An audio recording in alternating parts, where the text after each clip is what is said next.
Cheers, Fred. Yeah. Thank you Cheers. for coming by. Thanks for having me.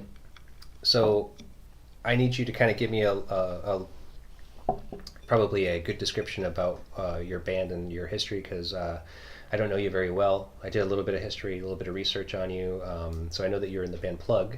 That's right. It seems like you started. You're the songwriter, primary songwriter, I am. and singer. Yep. It seems like you probably started around 95. Well, it depends how you look at it. So I'll give you the short version, and then if you want more, I'll give you more. Okay. So Plug was this idea that I had in '95 of a band. Mm-hmm. You know, I was a huge fan of the whole grunge revolution, Nirvana, Pearl Jam, and I mean, to this day, I'm a crazy Pearl Jam fanatic. Yeah. Been in their fan club since day one, and Oh, cool. You get and all the crazy 7 inches that they send out? every single one. Nice. Yeah. That's awesome. We could talk Pearl Jam more later. Okay. But anyway, you know, big fan of music ever since I was listening to you too, which I know we're going to talk about later.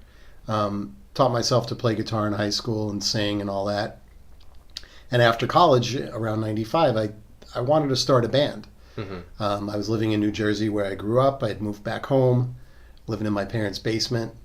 And I started to write all these songs that I thought were pretty cool, you know, and could suit a band, but I didn't have a band. So I started playing a lot of open mics, solo acoustic. Oh, yeah. And then I recorded an album in my mom's basement on a 4-track, Yeah. old school, pre-digital. Uh-huh. And I played everything on it. Some songs had drums. A lot of it was just multi-track acoustic, so like kind of an ambient sound to everything. But struggled to get a band together. Yeah. Until finally, later that same year, I found a bass player and a drummer who were willing to play together. And we re-recorded some of those songs. We made a 4-song EP. Mm-hmm. These were just cassettes. These were like, you know, very much DIY type Right. stuff. Yeah. And, you know, and then they were a lot younger than me, these guys. They were like 3 or 4 years younger. And they went on to, I don't know, they moved away or whatever, but it fizzled. It didn't happen. And then I also actually moved up here. I got married and moved up to Providence. Yeah. And then, you know, work and kids and life and all that happened, and music was really a secondary thing. Yeah. But over the years, I made a couple of attempts to get back to it, and I always liked that name Plug for a band. It felt right to me. Mm-hmm. And I became friendly with a guy named Stuart Powers, who's a pretty well-known drummer in the Providence area. Yeah. He was in a band called V Majestic that was pretty popular. Yeah, I think I know Stu. Yeah, Stu owns Stereo Discount Center, Yeah. Yeah, which is in East Providence now. Stu's great. Yeah, he got me my needle. Oh, okay. There you go. I think he supplies probably 90% of the record needles in the I'm area. sure. Yeah, absolutely. So a friend introduced me to Stu, you know, and said, I know this great drummer. You want to make your band Plug happen, talk to him. And it was awesome. We played together a bunch. And, you know, similar to the first try, we struggled to find other musicians. So we had a friend who was a guitar player try to play bass, and that didn't work out. So this is probably 2011, that time frame, Okay. and it fizzled again. Yeah. And it kind of went away for a while. And then I changed jobs, and, you know, time went on. And then about 2 years ago, I really got the fever again. I have some other friends playing in local bands. I'd be going to a lot more local shows, and I realized, like, I can do this. I've got the songs, you know, I love doing it. And I had always played, like, little open mics and things and, you know, a showcase here and there, solo. Right. And so I got in touch with Stu again. I said, let's try again. And he was willing. And we found a great bass player on Craigslist, a guy by the name of Brian Sears, who was awesome. We played with him for a little over a year. And we parted ways because I think Brian is more of like a blues, heavy metal, even a bit of jam band style bass playing. He's great. He's just, what we're trying to do in Plug is more like sort of grunge mixed with pop, power pop, little Matthew Sweet type stuff. More straightforward. Yeah, music. yeah. Yeah. And I don't think Brian was the right bass player for that music. So we parted amicably and we started looking for someone else. And so at this point, you know, I'm really thinking, if we're going to do this, I want really good players. I'm like, you know, I'm the inexperienced guy. I don't want more inexperienced people in the band. I want people that can really raise this thing up. You know, that idea of surrounding yourself with people who are better than you. And so that's what I aim to do. I already had Stu. He's definitely a notch above me, at least, if not more. Yeah. A phenomenal drummer and a phenomenal bandmate. He's really good at arranging songs. He has great ideas about whether it's doubling a part or, even things like let's go up an octave here or something. Just stuff that I wouldn't think of. Yeah. So we started asking around, and does anybody know a bass player that could bring something new to this band and help us get to where we're trying to get to? And a couple of different people recommended a guy by the name of Mark Stone. Mark was in a Providence band called Medicine Ball, which were fairly successful in the 90s. They toured and they opened tons of shows at Baby Ed. Mm-hmm. They opened for, I don't want to name bands because I don't want to get it wrong, but Mark has told me many different shows that they've played on that were just like, wow, that's amazing. Yeah, it definitely sounds familiar. Yeah. Especially early 90s-ish, mid-90s era. Yep, yeah, exactly. Right. And I think Mark had a similar situation where he played with that band for a very long time, and for whatever reason it ended. And then he's played with various people. I think he's done a lot of studio work, local studio work. And I think the timing was just right. When we asked him if he wanted to play with us, he said, yeah, I've been thinking about getting back into a regular band. And we played with him, and it was fantastic from the first practice. Yeah. So we played a few shows as a three-piece, and it was really great. But at the same time, we had been recording 6 songs for our first EP, which, by the way, I brought a copy. Oh, cool. That's for you. Sweet, thank you. I brought you some additional swag. Block out the sun. There you go. Yeah, I've been listening to stickers this. and a button. Oh, cool. Awesome, man. Thank you. You're welcome. Enjoy. Yeah. We were recording that EP, Block Out the Sun, and we had a friend. We hadn't yet fully established this relationship with Mark on bass, and he was very busy. He's got a lot going on in his life, and he didn't have time to come to the studio. Right. So we, again, through friends, heard about this guy, John Simpson, who's another local bass player. And I shared the songs with him. He loved them. He was super excited to come record bass on those songs. So he's on the record, but he's not an official band member. Oh, okay. But he did a great job on the record. We're really happy with what he's done. And so anyway, long story short, Mark is our full-time bass player. He'll be on our next record. So we played a few shows with Mark. They went great. But through recording the EP and having folks like Jeff Robbins from 123 Astronaut, my buddy Ryan Lesser from Megasis, Paul Pip Everett from Hope Anchor, and a million other local bands. He did some background vocals. But through having all this, I realized we really need a second guitar player to fill out that sound so that it can be more like what we did on the record. And again, we asked around. It took a little while to think of who would be the right player. And a friend recommended Karen Orsi. Karen is a local, pretty well-known local guitar player. She's done a lot of work with Girls Rock. She does guitar lessons. She also, years ago, did support for a band called Scarce, which were pretty well-known. Oh, yeah. I think she played in the band. I'm not sure if she's on their records. She played in the live band. And then she's got some other projects that she plays in, too. But really, it was just a few weeks ago that we invited Karen to a rehearsal. And, from the very first rehearsal, it was just a perfect fit. Yeah. She really enjoyed it. We loved how she was playing on these songs. And then we had a second rehearsal, and then we played a show. She played a show with us after just 2 rehearsals, and it was amazing. Cool. So she's now our 4th member. Great. Well, it makes it easy when you find these very talented players. It's just like they can jump in and they know the drill. Yeah, I feel so lucky to get to play with these people. Yeah, absolutely. It's hard to get a band together. It is. I mean, to find the right people and good players and that are willing to play your material, very difficult. So congratulations. Oh, thank you. I feel your struggle. Thanks a lot. And it's not just, I got to say, it's not just the people in the band. They're, of course, they're like the foundation. Yeah. But there are all these other people. I mentioned some of the guests we had on the record. And there's one notable guest. I want to tell that story if you don't mind. Yeah, of course. But that's a little longer. Before I go there, though, we recorded with Craig Jordan at his Planet of the Boy studio in Providence. He has this amazing garage, kind of like what you have here, a little bit bigger, but he's converted it into a proper music recording studio. He's got a great board, he's got a live room, a separate control room, and he's just a phenomenal, I don't think he likes to be called a producer, but that's really what he's doing. Yeah. He shares ideas on things for the songs. He doesn't just hit record, make sure the levels are good. Of course he does all that. Right. But he gets you great sound quality, and he contributes to ideas too, so there's creative input. So Craig was a huge part of getting this record right. I've got some friends that have been in the music scene that just know music, know my taste, understand kind of my perspective on things. Yeah. Guy Benoit is one of those friends who gave great feedback on these songs and helped us perfect them. And then Tom Buckland did the mastering.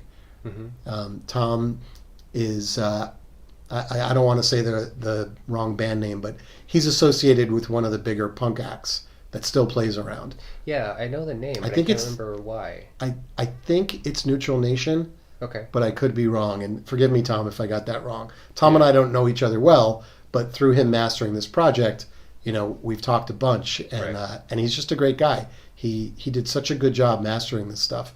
He took Craig's work, which already sounded amazing, and he just put that sheen on it so that I was like, wow, that's my music?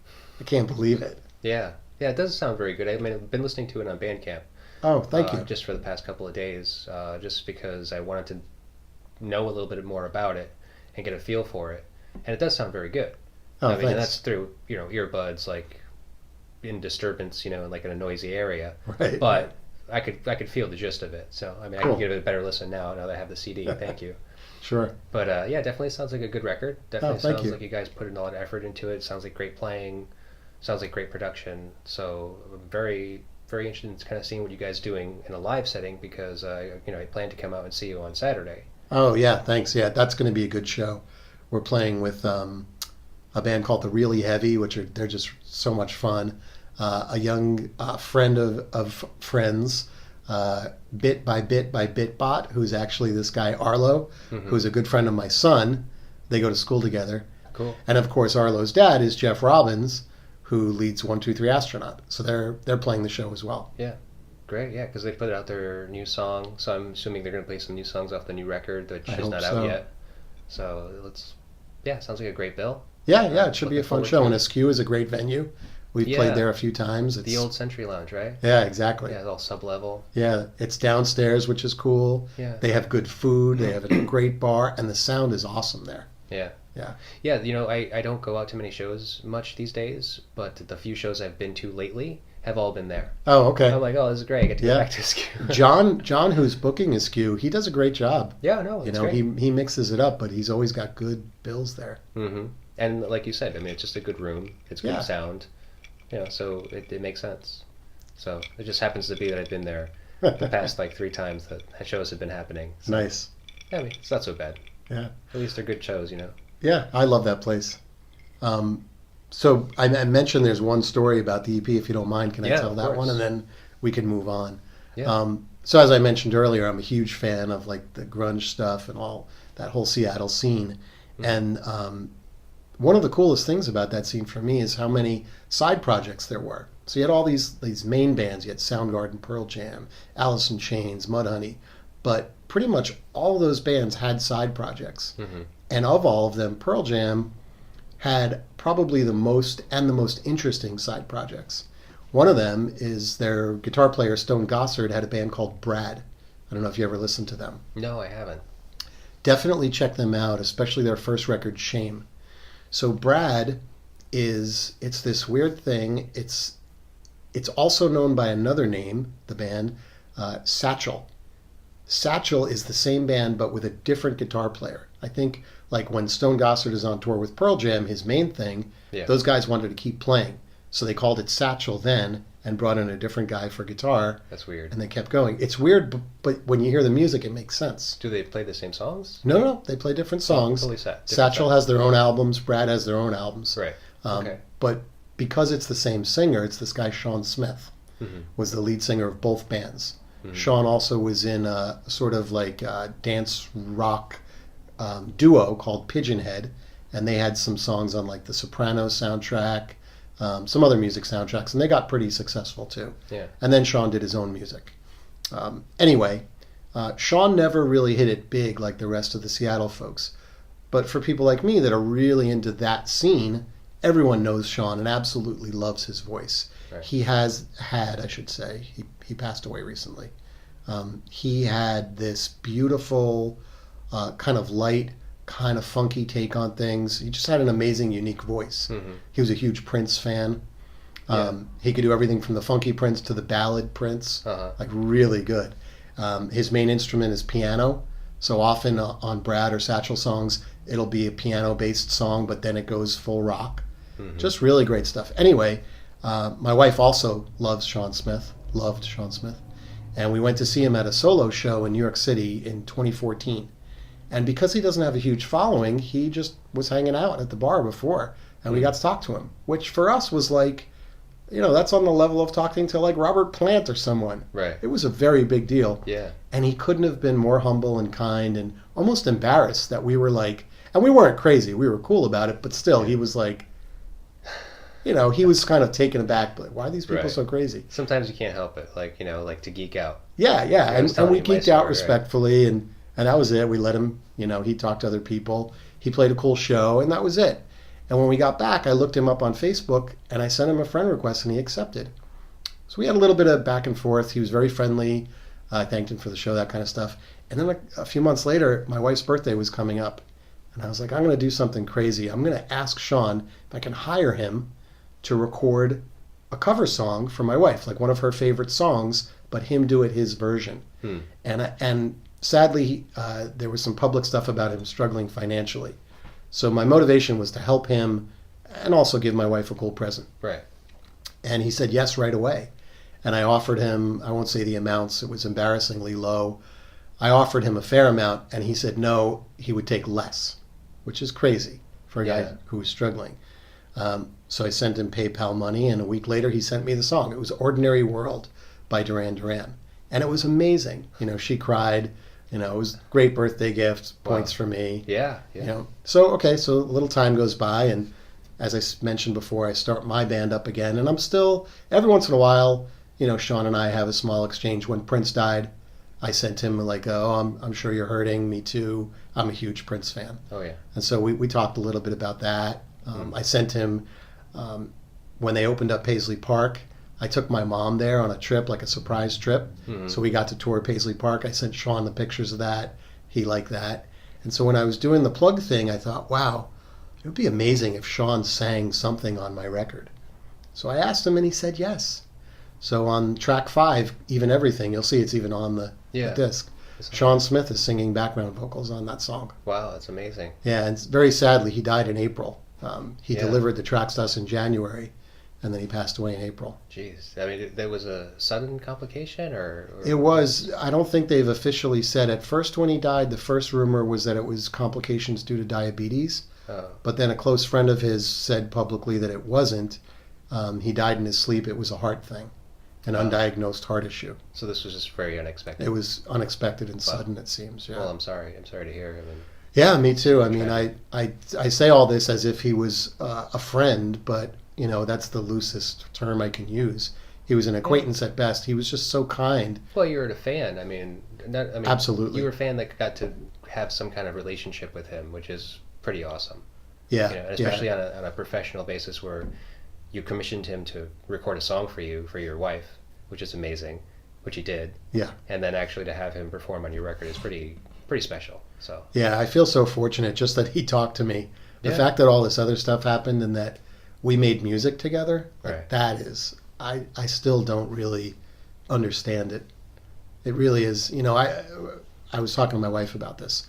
If we had to name our top 5 singers, probably change every day. But for me, it's Eddie Vedder, Chris Cornell, and Sean Smith is always in that top 3. Yeah. And the fact that Sean was in that category and he was willing to do something for me, again, it's just mind-blowing. I bet. Yeah, no, absolutely. That's great, man. Well, sorry to hear about your loss and everyone's loss. And Yeah, me too. Luckily, he left behind tons and tons of music. If folks don't know Sean Smith, go on his Bandcamp.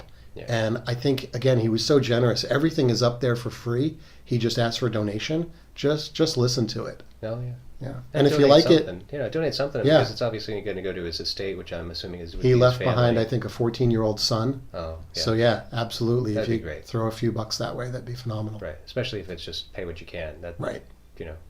No better contribution. You get a record. You get a bunch of songs. To Sean. Cheers.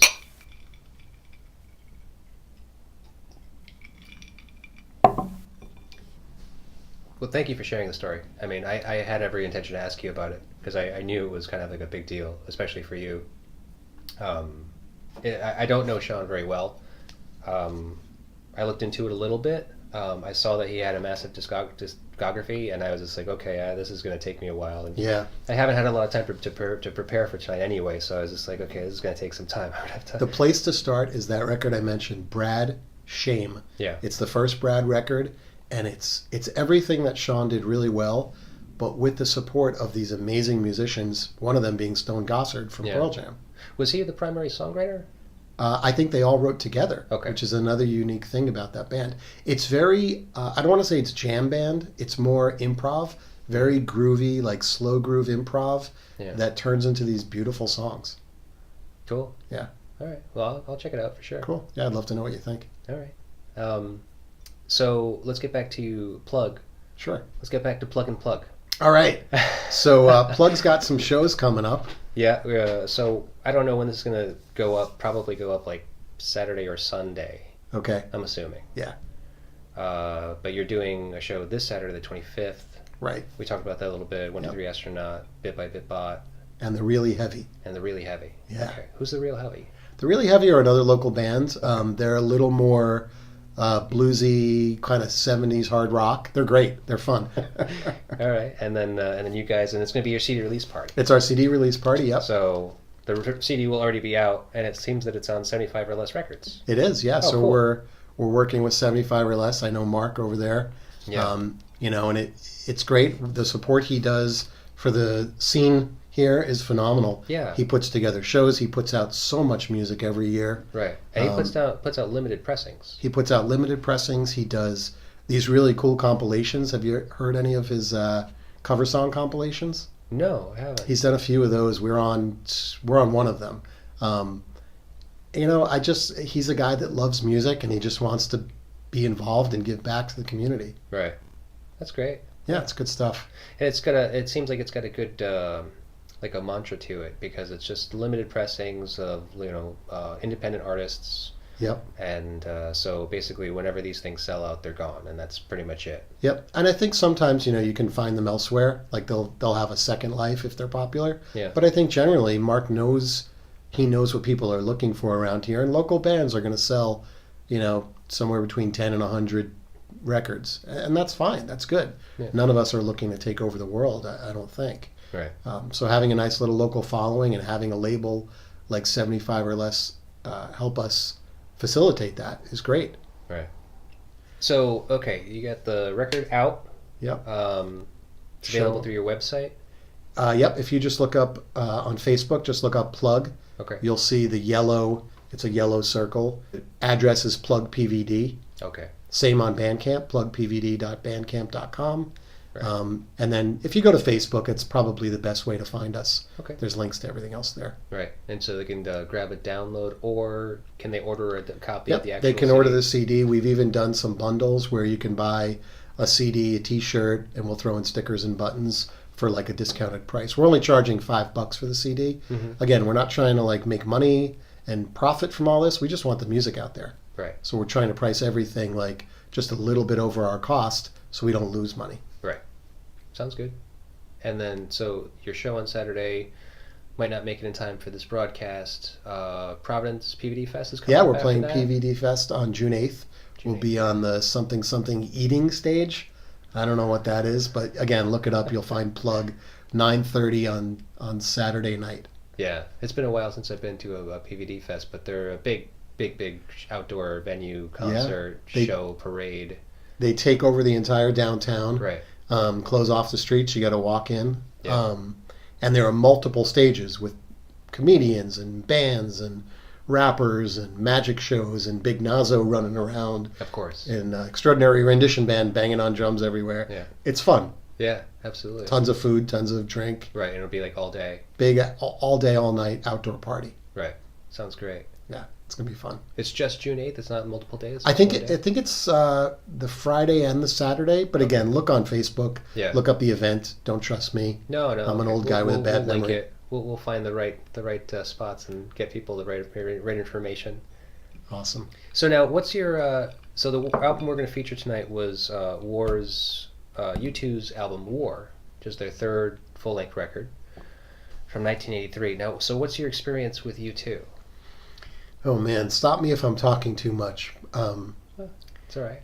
So I think like a lot of music fans, we all have these love affairs with certain bands, right? Have you had that experience?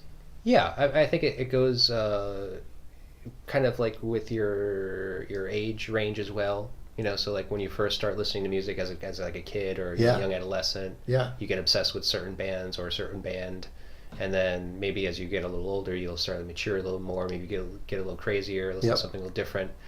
You know, obsessive over that. Looking for something that is different from what you've already loved, maybe edgier. Yeah. Maybe some of your parents will hate. Right. Right. So for me, I know you asked about U2, and I promise I'll get there quickly. When I was in middle school, I was a comic book kid from the time I was like 6 years old. I didn't care about anything but comic books. I was crazy into them. And when I was in middle school, I heard a friend had AC/DC Back in Black. And he had a cassette copy from someone else. Mm-hmm. And there's like bad words on there. And, you know, it was like edgy stuff. Yeah. What is that? Right. So he made me a copy of his copy.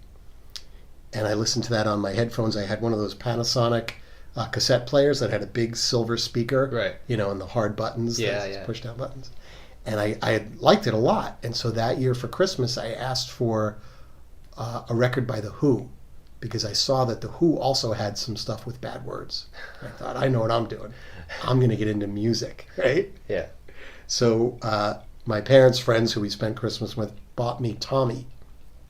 And Tommy, it's got some weird stuff on it, but as far as bad words and edginess goes, it's not all that much in Tommy there's subtext there that's weird, creepy uncles and things like that. Right. But as far as like, it's fairly safe, I would say, and some great pop music. Yeah. And I flipped out. I absolutely love Tommy. To this day, I'll put that record on and I really enjoy it. Yeah. But there's some edgy sounds on there. There's some early synth stuff on there.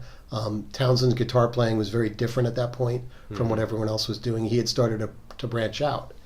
And so I think I was babysitting by that point and making my own money. Mm-hmm. Went to a cassette store. I think it was called Cassette World in the East Brunswick Mall in New Jersey, where I grew up. Uh-huh. And I bought The Who, Meaty, Beady, Big and Bouncy, which is later I find out is like a B-sides collection. Yeah, it's comp. Yeah, which I didn't know. And I hated it. These guys are one-hit wonders. I'm done with The Who. Yeah. So I started looking for something different. And I think MTV had just kind of started up and we had cable. I saw MTV and I saw this really kind of cool-looking guy in like he had a black T-shirt but like a beige suit jacket. And he was kind of goofy looking, but he was real serious and he was real badass. And then he played this slide guitar solo to the song Bad to the Bone. And it was George Thorogood and the Destroyers. Now, at the same time, I think because of my comic book background, I also became a big Stephen King fan. So the movie Christine was being advertised, and Bad to the Bone was in the trailer. I was like, that's my new music. It's going to be George Thorogood. Yeah. So I bought a George Thorogood album, the Bad to the Bone record, and I loved it. Same thing, I bought another one. I was like, oh, this isn't so good, and I didn't like it. So I think I kind of cooled on music for a little while until sophomore year of high school. I have to give props to my big sister. She's 2 years older than me, my sister Joey. She always listened to Casey Kasem's Top 40. And I'd make fun of her. What are you listening to that radio crap for? You should pick your own music. And you know, right. Even though at this point I was like a little bit out of music, I still had strong opinions. Mm-hmm. And but I would always listen. Her bedroom was next to mine. I always, on those Sunday mornings, I'd hear Casey Kasem's Top 40. And every once in a while something would catch my ear. And I hear this chiming guitar riff one day.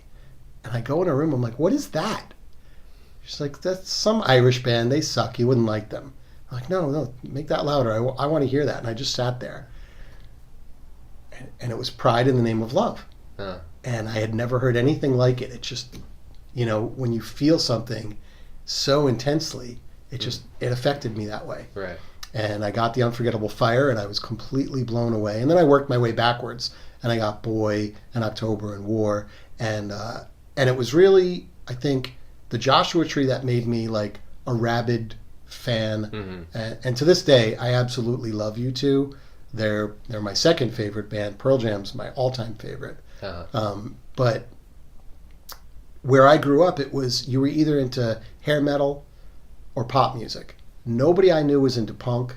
There was no experience or exposure to that kind of stuff. I have a feeling had I been exposed to, I don't know, Flipper or Black Flag when that stuff was getting big in the early 80s, I probably would have enjoyed it and gotten into it. But I just had no exposure to it. It wasn't on the radio. Right. So the stuff that I had access to, this is what sucked me in. And because of U2, I started playing guitar. I started singing along when I learned to drive and I got my own car. You know, I'd sing at the top of my lungs driving around, and nobody can sing like Bono, but I sure tried. And War was one of those records that I knew the hits. I knew Sunday Bloody Sunday and Two Hearts Beat as One and all that. But it wasn't until probably a little after the Joshua Tree period when it, kind of sunk down a bit, it quieted down, that I went back to War and October and really, really kind of loved those records. I always loved Boy. There's something about Boy that it's just got a raw quality to it. Oh, yeah. A naivete that other records of theirs don't have. Right. But War is this cool in-between record that, it definitely is the first thing that shows there, we don't have to just be this edgy, futuristic rock band. We can dabble in improv, like Seconds is totally an improv song. Or we can dabble in dance music. Two Hearts Beat as One is a dance song that I think their producer pulled back and made more rock. But when you listen to the dance remixes, they almost work better than the album version. So yeah, I mean, I could talk endlessly probably about every U2 record, but War is a special record because it set the stage for the experimentation that they would do on every record after that. Right. Yeah, no, you're absolutely right, because from the research that I did, it definitely was the tipping point between almost quite literally, because they had 3 full-length records, War being the third, and then they had Rattle and Hum was the next release, which was... No, Unforgettable Fire was next. Oh, was it? Yeah. Oh, okay. So, wait. Sorry, my phone's making noises. So then it definitely was the tipping point, because Unforgettable Fire was exactly where they started with a new producer, right. Daniel Lanois and Brian Eno. Right, from Roxy Music. Right, and I think what's his name? Steve Lillywhite. Yeah, Steve Lillywhite had some. So Steve Lillywhite, this happened with Nirvana too. The record label gets nervous that the new producers are pushing the band in such a different direction that when they put a new single out, their fans aren't going to get it.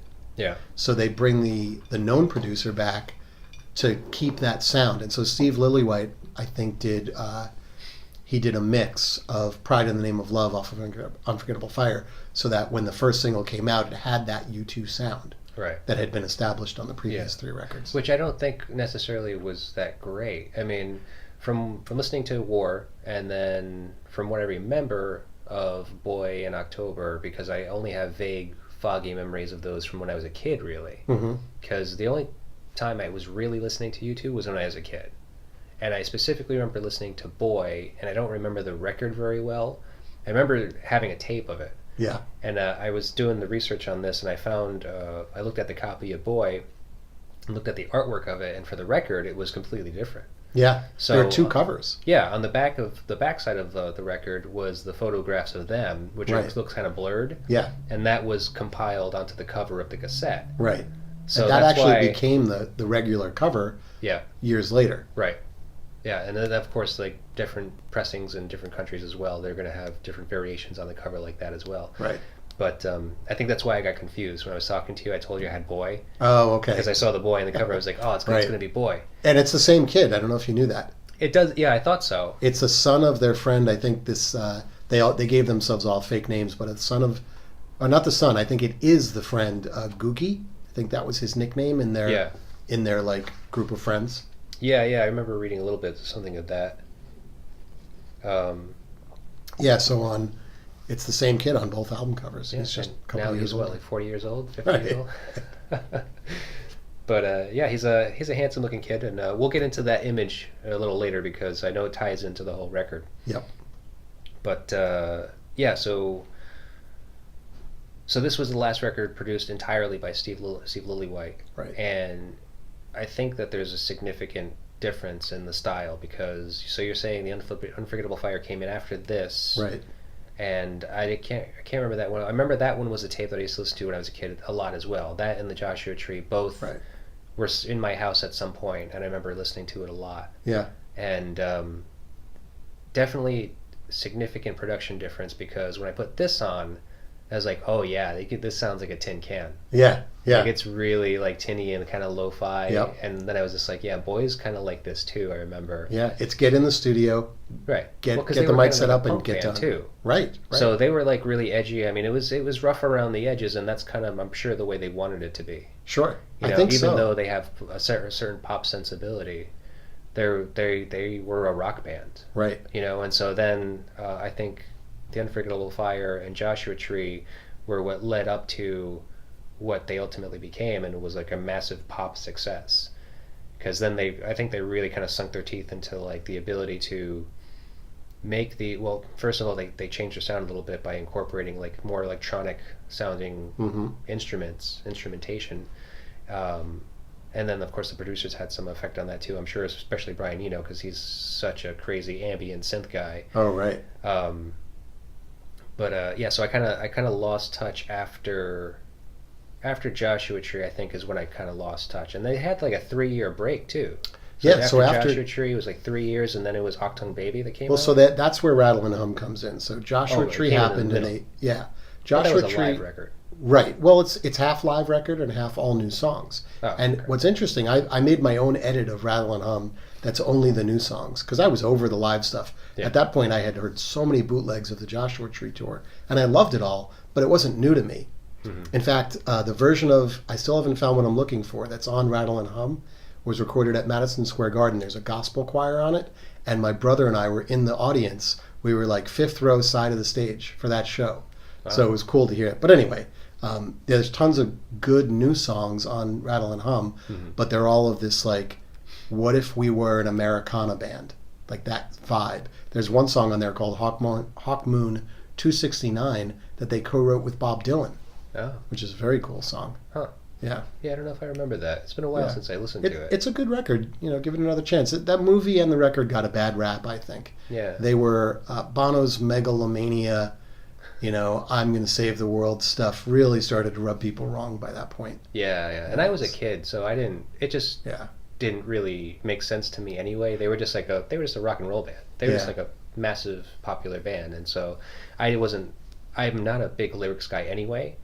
So his messages weren't reaching me at all because I just didn't really care. You were just there for the beat and the melody. Yeah, I was just there for whatever the music was doing, and I felt that it was good. And then, but like by the time Rattle and Hum was out, I was like, I don't know. I was growing in a different direction. You know, I had already had my moment with them. Sure. So, and then Octung Baby came out, and I was just like, oh, this band is totally different. Yeah. Like I don't give a shit about this band anymore. Yeah, and see that when that happened. A lot of people had the exact reaction you just described. Oh, yeah, I'm sure. For me and my brother, who's also a crazy big U2 fan, we were like, "Whoa, this is awesome!" It's like it's almost like a David Bowie thing. Yeah. Where the new record, it's a new performer. Yeah. They're not doing any of the same things that they used to do. Right. And the whole thing with Octung Baby, when Bono put on those dark sunglasses and the leather jacket, he was basically giving the finger to like all the press and all the fandom that was saying, oh, you're a megalomaniac and, fuck you trying to save the world. He was like, okay, you don't want me to do that? I'll just be a rock star. I'll show you what that looks like. And it was a character. He called that character The Fly. I loved it. I ate up every bit of it. I know a lot of people found it pretentious and shitty. Yeah. I loved it. My brother and I saw them 6 or 7 times on that tour. They did a series, like 3 shows in Hershey, Pennsylvania, at Hershey Park, an outdoor stadium for the Zoo TV tour, as rehearsal shows. And they announced tickets like very quietly. You had to like either be in the fan club or something to know about it. And we were at the first one of those shows. I'm telling stories again. Cut me off. That's okay. No, that's all right. Go for it. So we had tickets, way in the back. We didn't care as long as we were going to be at the show. And I think this is 1992. So I'm 23. My brother's 21. So we lived in New Jersey, so driving out to Pennsylvania was no big deal, a couple hours. We get there super early, And we're like now experienced U2 concert goers, and we know the trick is the day of the show. This is back before Ticketmaster fights and everything. To fight scalpers, they would always release a couple of hundred tickets like 2 hours before every show. So if you had shitty seats, just hang around the box office, wait for it to open, and ask if there are any seats available. And often there would be, and often they'd be pretty good. So we waited and nothing was happening. And I was like, there were some girls we were scoping out. So I went back there and my brother's like, I don't care. I'm waiting. I need to hold Bono's hand, whatever. Yeah. He's like, he was crazy about it. And sure enough, I see him a few minutes later. I see him walking back across this lot towards me, holding something up in his hand with the hugest smile on his face. And it dawns on me like he got better seats. So I run up and I'm like, what'd you get? He's like, we're front row center in front of the Edge, which as a guitar player, I mean, the first probably 5 years I played guitar, all I did was try to play like the Edge. Yeah. My brother's younger than me, but a little bit taller than me. I jumped up on him, like was hugging him like a baby. We were freaking out. And so, yeah, we saw this like preview show for that amazing tour, front row on Edge's side. It was amazing. Wow. Yeah. So preview show, but what you by that you mean before the official tour started? Right. So it was kind of like their warm-up show? Yeah, it was. They did these 3 warm-up shows there because remember that tour was the first time that any band had so many giant screens on stage. Right. They were the first ones to do that. Yeah. And so there were a lot of technical things to work out. They also had like these little Trabant European cars. They're almost like minis. Oh, right. Hanging, and like they had fake lights in them. Right. So they just had all this technology going on, and I guess they felt like they had to do a rehearsal show. Right. And there were problems, sound cut out. A lot of the video screens didn't work now and then, but we didn't care. I mean, You were right there, yeah, I was just watching the Edge's hands Yeah. the whole night. That's great. Bono came by at one point, and I think Bono's amazing, but I was like, can you get out of the way so I could watch that guy? That's great. Yeah. Wow. Well, that's great, man. I'm happy to hear that you had such a good experience with them. I can't say that I'm an equally huge fan, but I do like this record, and I do like their earlier stuff, and I'm kind of happy to try to share this moment in their Sure. history. Sure. I do. I don't give them. I don't discredit them. I'll just say. I'll tell you that much. I mean, That's like good. I know all their hits, and I know that it's like a little guilty pleasure of mine to listen to 1 or 2 of their popular songs and cry in a corner a little bit because they're Sure. good. They're good at that. Yeah. So I mean, you give credit where credit's due. Great songwriters are great songwriters. It doesn't matter what the style of music is. I agree. It bothers me that I have so many friends that are crazy passionate about music, and a lot of them make music. Yeah. And a few of them have been very successful making music. And it really bothers me when people are snobby about music. I like what I like, and you like what you like, and that's totally fine. But to have this take that because someone or a band or a performer has been successful or is on a major label, that automatically rules them out as having value, I think is so short-sighted. Mm.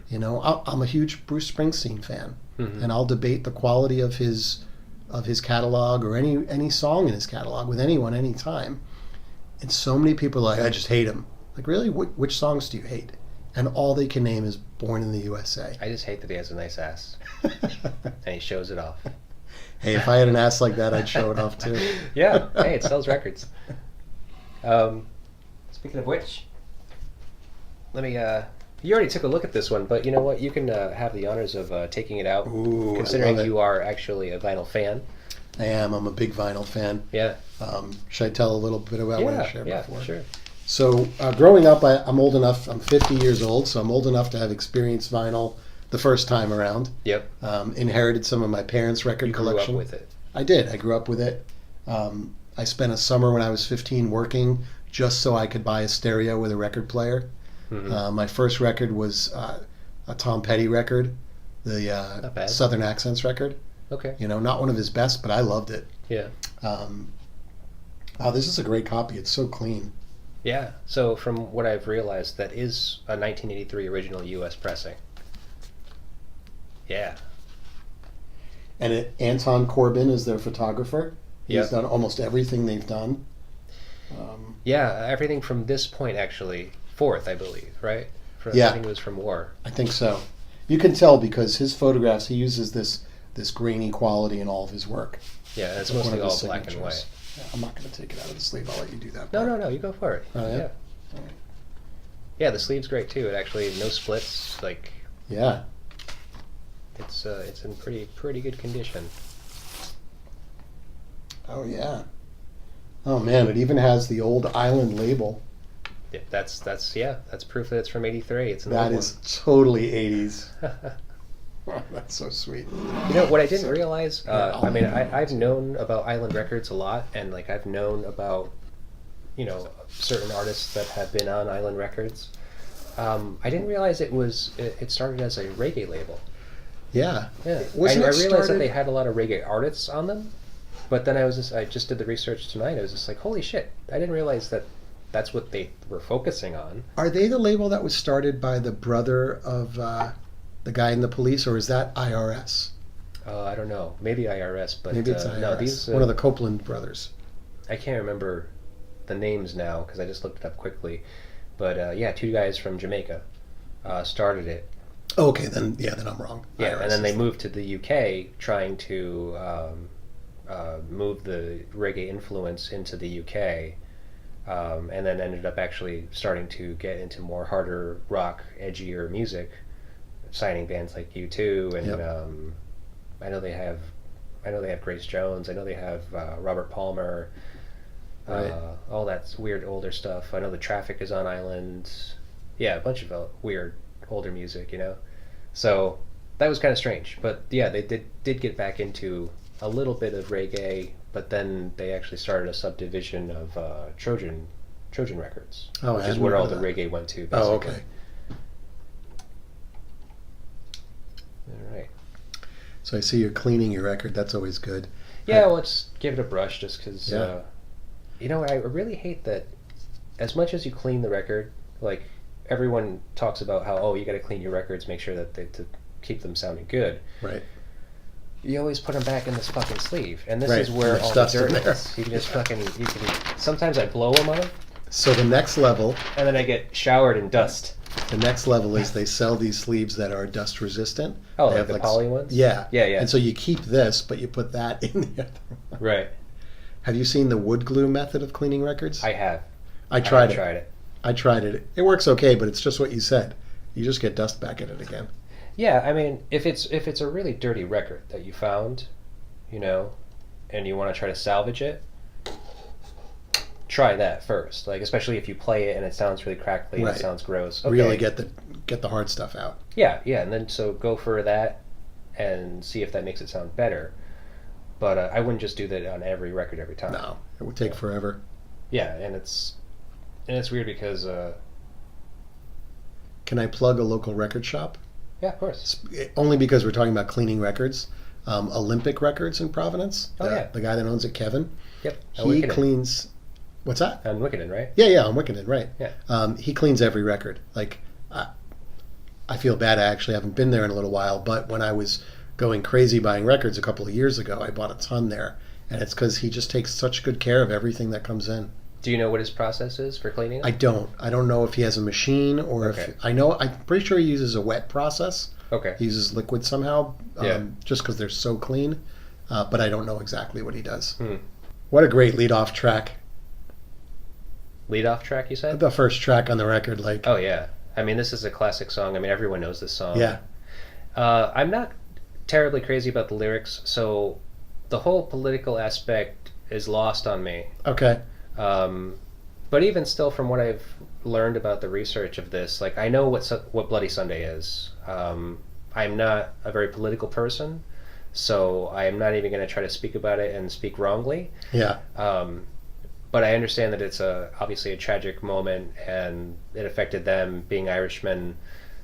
Is that politically correct to say Irishmen? I think that's okay. Yeah, You can't say Chinaman though. You can say Irishman. Right. Very strange. But Maybe But it's better also to say at the same Irish time- people. right, Irish person. Yeah, there you go. The group of Irish people here. It's not. If you really look at the lyrics to this song, I guess it doesn't really sound like it's too much about that event. Well, I think it's typical of that disconnect I was talking about before. It happened with Springsteen. It happened with you too. Yeah. They weren't saying anything terribly controversial. They were saying we can be one tonight. Like, if you listen to the lyrics, he's not picking a side. Mm-hmm. He's saying let's just stop killing each other. Right. So How that can that plays be into controversial? the war theme, and the artwork that I was telling you about, which we would talk about, was that. So you have this boy on the cover, same boy from the first record. That also kind of probably ties in a little bit too, because Boy being their first record is showing you their innocence and their naivete as young men in a band for the first time on a major label, trying to just be a band, Right. which is difficult. And then now here you have their third record. Okay, now they're definitely seasoned. They're on the verge of like becoming a huge rock band. Yeah. They've had a lot of success, but not necessarily massive success. They've never had like any kind of like massive chart topping. Right. They're success. playing like 3,000 seaters at that point. Yeah, and like charting, but like not number one places. They're like in the top 10 maybe here and there, and Right. not in the U.S. at all. In the UK. Yeah, mostly UK and Ireland. They're part of college rock in the US. Yeah. Which is what alternative used to be called. Right. The good stuff. So, Bono was said to have said about war being not necessarily a political statement about, war deliberately, or like, he felt like the whole world was at war, which kind of literally it was, I guess, at the time. He said, he quoted, South Africa being at war, and where else did he say? Well, this is the build-up. It's still Cold War time, Right. and so it's the build-up to the Berlin Wall coming down years later, but still in the 80s. Right. So there was a massive amount of wars going on, which I feel like he's right. You know what? Yeah. The world is always at war. Right. Like, even right now, I mean, you can say that we're at kind of a time of peace, being in America. It's a scary time. But no, I mean, but there are still wars happening everywhere. I mean, Right. war is ongoing. It's indefinite. There is a war going on somewhere at every time in the world. It's just that we don't necessarily hear about it or know about it. Right. So he kind of wanted to bring attention to that, and also at the same time that war affects everybody, and everybody has some kind of psychological war going on within themselves. So that's where the boy kind of takes part in the cover art, into the theme of the record. Yeah. And what's the fucking word I'm looking for? God, I'm brain farting tonight. The content of the music, Right.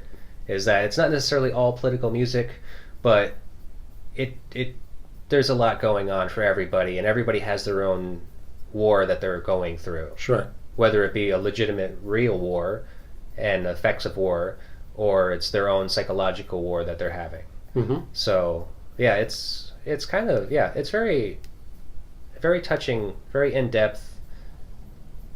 But musically, like listening to the songs, I'm like, okay, I'm not hearing it too much. I think it comes through in some of the lyrics, like this song, Seconds. This is what I had mentioned earlier, is mostly an improv type song.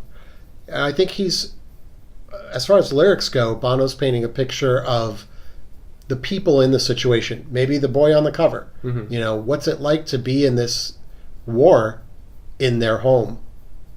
Yeah. Talking about it takes a second to say goodbye. Where are you going to now? Is he talking about a friend of this kid's dying, or somebody moving away because they can't take what's going on in the city? Like, I like those kind of abstract lyrics where you get to decide what the story is. Sometimes they're really direct, but often with this era U2, it is that abstraction. Yeah. Well, actually, and so this song, I remember hearing that The Edge wrote this song. Seconds? Yeah. Oh, okay. And he wrote this song by himself, contemplating leaving the band. Oh, wow. Yeah. I didn't know that. Actually, kind of those words opening up, it only takes a second to say goodbye. Yeah. That was actually him alone in an apartment questioning, should I do this? Yeah. So that would have been a big one, huh? Oh my God. So much great music wouldn't have happened. Yeah, right. Yeah, we just passed a really interesting part of the song, which is part of that. Oh, thank you. Sure, tell me. Part of that improv, or not improv, but experimentation that we talked about. They went on to big time with the next record, Unforgettable Fire. There's that break where it's, I think it's from a movie, but it's that like Army sergeant singing, "I want to be an Air Force Ranger." Okay. And they had never done anything like that before. Yeah. Huh. Well, I'm just going to get this out of my shot. Here's the next big single from the record, New Year's Day. So have you ever seen them perform this live? No, I've never seen them perform live. So you could see it on YouTube, and I would highly recommend for this era, there's a live record that came out right after war. That's a pattern they often did. Album and then live record, album, live record. It's called Under a Blood Red Sky. Oh, okay. And so there's a great video of that. It was at Red Rocks. Right. I remember the video, like on MTV, seeing some of the video. The whole concert is there. And when they play this song live, Edge plays piano, but he's got his Stratocaster hung on him, and he's jumping between the two pretty seamlessly. Huh. It's very cool to watch. Yeah, I don't remember that too much. Like, I remember, what song was it? I think it was Sunday Bloody Sunday that they actually clipped, they had shrunken down to just that song for MTV. Oh yeah, and made a video out of it. Yeah. So that was probably my only experience with it. It's a great concert. Yeah. Again, that's where a lot of people started to hate Bono because he's walking around with a big white flag. Right. Talking about peace, but. Yeah, well, he's very opinionated, I mean, yeah. So you either love that or hate that. Right. I mean, I don't hate it. I'm just not a political person. So when people start being a little bit pushy with their position, I kind of tend to back off and say, just say what you want to say, man. I don't want to hear it. Yeah. And that's just my take on it, because I'm an uneducated person. And I'm okay with that. I'm not a stupid person. I just don't. I have a hard time with the wrongs in the world. Yeah. My wife fucking watches or reads the news every night, when we're going to bed, and I can't stand it. Oh, I can imagine. Because I'm just why are you giving me this shit? First of all, I'm trying to go to sleep. Right. The last thing I want is Poison all this your negative dreams. bullshit going on in the world before I'm about to head into my little dream state. Right. This negates any possibility of wet dream. This is just nothing but nightmares. Yeah, absolute nightmares, all night. So it's I've always stayed away from the news. And now in my older age, I do listen to NPR every now and then. I stay kind of current on major headlines, because I know that a bomb could be dropped at any moment, but right. But I just have no opinion on it, because I'm not going to affect these changes, and people can say whatever they want about that, but I feel very strongly that we're going to get fucked every which way, no matter what, because we have no say. Because even if we were going to try to take a role in politics and become a politician, right? Well, now we're just going to become the enemy. Right. There's always going to be someone that disagrees with you. Well, because as politicians, you still have to work with other people that are politicians, that are trying to appease their contingencies, right? If that's true, if your goal as a politician is to affect change. I think the scary thing that's happening now, and now we are getting political, we can back away from it, is a lot of politicians aren't doing that right now. A lot of politicians right now are simply pushing an agenda that they've predetermined they want. So they're trying to get an outcome for a different reason than the good of the people. You know what I mean? Yeah. I mean, so it's just okay. So it's a few select that elected people that are duking it out for everyone else. Right. And I think in a large society that's kind of inevitable, because not everyone can devote their full their full time uh, to societal needs. Call it politics or societal needs, whatever you want. Well, because everyone has different agendas too. Yeah. So that's the thing. Is it's like, so you might think that our local congressperson is looking out for our best interests, but it's just like, well, what's your best interest compared to my best interest? Right. It's always going to be different. Else's. I mean, you're a different person. What you want and what right. I want are never going to be perfectly aligned. So there are, thousands or even 1 million people within every state, and this congressperson has to try to appease everybody. It's not going to happen. Yeah. It can't happen. I got to go back to the music just for a second because there's riff. Please do. So this song, if anyone plays guitar, learn to play this song. It's so much fun. That chunky riff, that I mean, a lot of Edge stuff is like that. Effects pedal, right? It's like a. He uses a delay. That's his signature. Yeah. But it's if you're looking to perfect the sound, of course you need a delay pedal. But it's not even that. It's just when you play Edge riffs, you're forced to do this rhythmic thing that just feels so good. It's not like a lot of other bands. It's a very unique thing.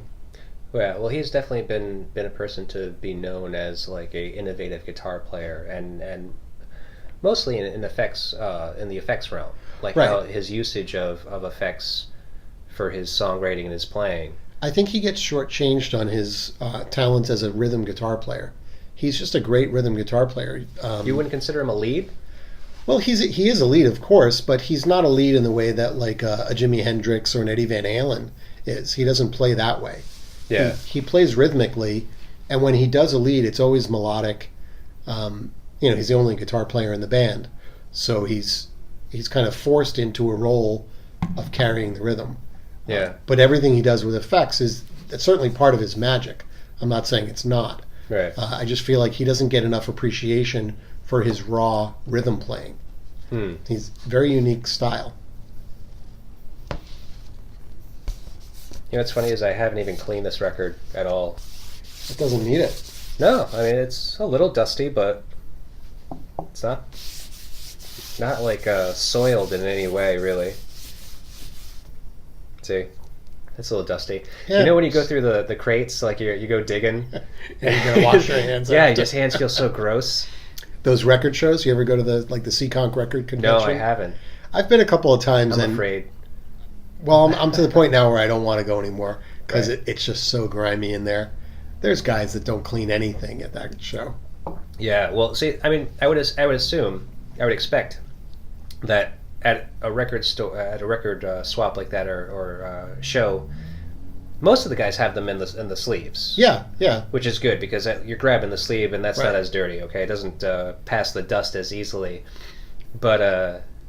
But when you're like really digging, like at the Salvation Armies at the thrift stores and stuff like that, or even at yard sales and stuff, people pull out crates from their basements and you don't know what you're gonna stuff. You're across. Like, oh, you just feel all the grime. You just put some gloves on. You're like breathing it in. You're like, oh, that smells musty. It's horrible. My penicillin allergies kicking in. Yeah, that's right. Yeah, I'm developing allergies, I think, and this isn't helping.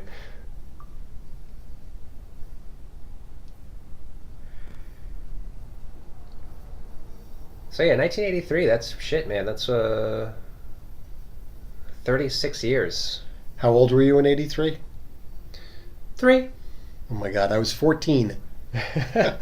So I was in that I was probably listening to The Who and AC/DC still at that point. Maybe George Thorogood. Yeah, probably George Thorogood. That's when that kicked in.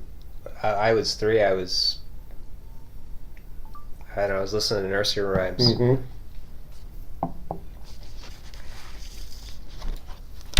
But it's funny because, so you were getting into U2 around what time? What year? So I really got into them Unforgettable Fire era, 84. Oh, okay. Yeah. Not too far off from this. Right, so just a year later. But yeah. But at the time, this seemed like a very old record. Yeah. The difference in not only the sound, because Eno and Lanois, who produced Unforgettable Fire, they brought all this ambience and even more improv. There's a song called Elvis Presley in America on that album that is truly a pure improv. They took another song, The Unforgettable Fire, that song, slowed it down, and then they sent Bono into the vocal booth and said, just riff, just make stuff up. And they did that for a while, and they took a chunk of it and like, okay, that's a song. Yeah. And so they were doing this wild experimentation. And so the stark difference between the sound and the appearance of that record and this record, which is much more like, I would say more 80s, traditional 80s sounding. Yeah. Just felt much older. It didn't feel like it was only a year apart. Yeah, I mean, like, the first 3 records have the same sound. I mean, and, like, that Right. might be thanks to the producer, Steve Lillywhite. Might be thanks to the fact that they recorded the same studio for all 3 records. Right. But it's definitely like a lo-fi. It's definitely, like, grungy, and they obviously had punk influences. Oh, yeah. So I think they were trying to probably hold on to a little bit of that. Yeah. Um, Do you know the story of how they formed in their early years and all that stuff? so it's Larry Mullen's band. Right. So they all went to high school together. Yeah. Larry put a sign up at the school on the bulletin board saying, forming band, come to my kitchen. Right. And, he had a little drum set in the kitchen. And I think Bono showed up wanting to be a guitar player. Uh-huh. He wasn't very good, but they let him because he showed up. Edge's brother, Dick Evans, was the guitar player because Edge is Dave Evans. And Edge was the second guitar. And Adam Clayton showed up, and Adam had an afro, sunglasses, and a bass. And he looked the most like a rock star. So he was the leader at that point. And he was the worst. They all have always said he was not a good player. But the guys that stuck with it are these 4 guys. And they went to this progressive high school that let them spend, I think, most of their days in high school from like sophomore year on rehearsing music. So they just had this amazing platform to start. Yeah. And slowly the other people dropped away, and it was just these 4 guys. Right. And in all the 40 years that they've been a band since the mid-70s, since high school, it's always been them. There's only one U2 show that one of them didn't play, and it was Zoo TV. Adam Clayton, I think it was in Australia. Adam Clayton had a pretty bad, I think it was an alcohol issue, and he missed a show. Because of alcohol? Because he was fucked up. He couldn't make it. That's a shit excuse. Yeah. And his tech played the show, and you can find it on YouTube. He's wearing a baseball hat really low, and he, just played the whole show like this. Wow. Now, frankly, I think he's a perfectly appropriate bass player. I love what he does, but you can't say he's a great bass player. Adam Clayton? Yeah. Yeah, I mean, He doesn't... he doesn't stand out. Right. Right. He's appropriate for the band. When you have a guitar player like the Edge, who's so unique, and a drummer like Larry Mullen, who's so unique, I think the role of the bass player is to not stand out, is to be that, like, core. It depends. I mean, if you can and do it well, it's you can do it, and you would be a great bass player. Like, Noel Redding from Jimi Hendrix Experience is an amazing bass player. I mean, I know he was originally a guitar player. But that worked for that band. I think what I'm saying is, can you imagine, like, a standout bass player like a Flea Yeah. in U2? Oh, yeah. Well, without being kind of like overly flamboyant on the instrument, and I'm Yeah. not necessarily saying performance-wise, it's possible. Sure. I'm a bass player, so okay. so I take high offense to what you're saying. No, I'm. Let's go. No, I just because the band that I came from most recently was more of like an Americana band. Yep. Now, I had no experience being in an Americana band. My upbringing from 15 on was being the Flea type, slapping, plucking, Yep. playing funk music, like a hard rock funk music. So, that's very flashy, and that's just like, it's kind of fun to play, but like, weird, and it's just like rhythmic, and you get your whole body into Yeah. it. Yeah. So when I moved on to playing Americana music, because that's where my musical tastes were moving towards, I started playing with a pick. Yep. And I started playing notes, and I started kind of like, focusing more on like, what is this instrument doing, like, and how What's is the it role in the relating music? to the guitar? Because the songwriter of the band was the singer, and he was writing the songs and bringing them to us and saying, okay, rhythm section, drummer and basser, I have this song, let me play it for you. Yep. We hear him play it a couple times, and then we start trying to, incorporate ourselves into it. And I came up with some pretty good stuff. And I came up with some stuff that was not just root notes. Now, it's hard because I've sat with other people where they play their songs, and it might not be Americana, it might be whatever kind of style of music, and I start to realize, okay, I feel like I can only play a couple of notes here. Like, I feel like I pretty much only do the dun dun dun dun dun dun dun dun dun dun dun. Yep. Instead of the do do do do do do do do do do, like Right. doing some scaly type of work. Sure. Which I'm not a big scales person, but I just feel like you can have some kind of inflections and some kind of like rhythmic movements going on the bass. Totally. There's room for bass to have melody. Yeah. I mean, when you said, I'm touching a nerve there, I was just joking. No, I know. But I love talking about music, so let's get into it. Yeah, sure. When I say Adam Clayton is not like a standout or he's not a great bass player, the heart of that statement is really, but he's perfect for you too. He's what they need. Right. So as I mentioned earlier, I'm playing bass in this other band, Keith AB. Mm-hmm. Technically, it's Keith AB and the Upsell. I'm part of the Upsell. You're not upselling. I know. And frankly, I am trying to play bass like Adam Clayton in that band because that's one, what I'm capable of, Yeah. and two, what I think really works well. And I love that sound. So With or Without You, Mm-hmm. that U2 song? Oh, of course. That's Adam Clayton. It's the simplest riff. I think a beginner bass player could play it. But what experienced bass player would choose to play that simply on what became a mega hit? Well, that's what it called for, right? Exactly. Right. And I think so, even though it sounds like I'm like knocking him, I don't mean to. What I mean to say is that he's exactly what this band needs. Yeah. In almost all cases. It's kind of like a Michael Anthony. Right. I mean, oh my God, don't get me started. I'm also a big Van Halen fan. Jeez. But I mean, think about his playing too. Compared to like him, it's not even about the bass, right? Like he could play one note for an entire does. band. Right. It's the singing. That was the magic he brought to that band, those background vocals. Oh yeah.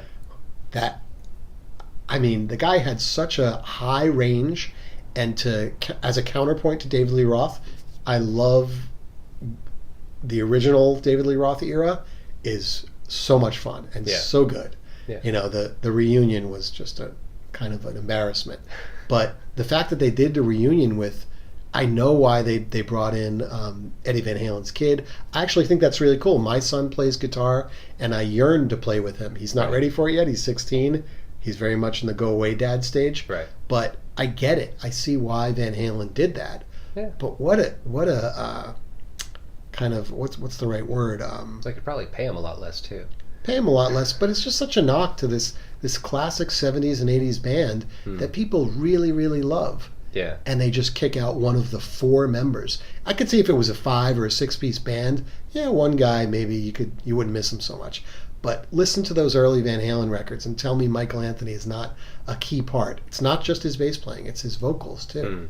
Those super high background vocals. Huh. Well, I never really paid attention to it much, but I did pay attention to the bass. I was just like, he's just playing like root notes. Yeah, dial up any Van Halen 1 song and listen to the background vocals, and you'll be like, oh my God, is that like a woman from Motown singing background vocals? I just always assumed it was Diamond Dave. No, it's Michael Anthony. Oh. He was a phenomenal singer. So Dave always wanted to be in the band. When they were teenagers, they didn't like Dave, but they finally let him in the band because he had a sound system. But before that, Michael Anthony was the lead singer. Oh, wow. Yeah, I mean, I don't think it would have worked as well. I think Dave was phenomenal. Right. But Michael Anthony is a great singer, and he has a very, very high voice. I'll try to think of an example that you would know right away. Maybe Jamie's Crying. Do you know that song? That's the song I was thinking of. Yeah. That's so weird. So oh, Jamie. There's a high part. That's Michael Anthony. Even on the record. It's not just live. Yeah. But also, check out live videos on YouTube. You'll see him singing. Yeah. All right. And he's this like pudgy guy from like Chicago. He's got a sausage, but he was great. A great bass player and a great singer. But like you were saying, like I was saying, minimalist. Totally. Not necessarily because he's not capable, but that's just kind of like what the song calls for. So it's interesting. So with Plug, my band, our first bass player, Brian Sears, he was great, but he was not minimalist at all. And the really cool stuff he would do was more bluesy, and it just wasn't working. So, and then when we got Mark Stone, our current bass player, Mark is probably even busier than Brian was, but Mark plays very melodically. Mm-hmm. And so Mark brings a like my instruction. It's a terrible term. It's the only thing I can think of. When I play Plug songs with a bass player, and they ask me what do you hear in your head, I always say Adam Clayton. He's a great bass player for that band. Yeah.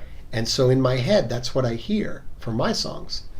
And Mark is very much like, I don't want to play root notes. I want to play something interesting, not only because I want to enhance the music, but I want to enjoy myself. Right. I think that's Mark's take. Forgive me, Mark, if that's not. Yeah, and that sounds about right. Yeah. So it was a little bit of an adjustment period when Mark came in the band, where we have the song Sad. And in the last chorus, he does this melody on the bass that's like a counterpoint to what I'm singing. Mm-hmm. And it's so beautiful and so cool. If you come Saturday night, you'll see it. Mm-hmm. You'll hear it. But it took me a while to adjust. You know, my guitar playing is fine. I play what I play. But when I sing, I'm singing to the melody that I already hear and know, and the song's been around for 20-something years. Yeah. And then Mark comes in with this new melody that is opening the song up. So it was an adjustment for me to like, I'll still sing the way that I sing, but I'm almost like listening to his bass playing and enjoying it while I'm playing and singing the song, if that makes sense. Yeah, yeah. It's a great experience. So cool. What you're saying is that your live songs are going to sound different than this recording because he's not the bass player on the recording. Right. So the bass player on the recording, John Simpson, also did something very, very cool. But like John is a good example. John and I had lots of conversations about like what style do I want, and Adam Clayton was this reference that I kept throwing out. Mm-hmm. It's like I know it's basically root notes and it's very plodding, but it's the feel that I just always heard in my head. And so John took that. And he actually ran with it and did more than that. And I love what John did on the record. But I also love what Mark is doing live.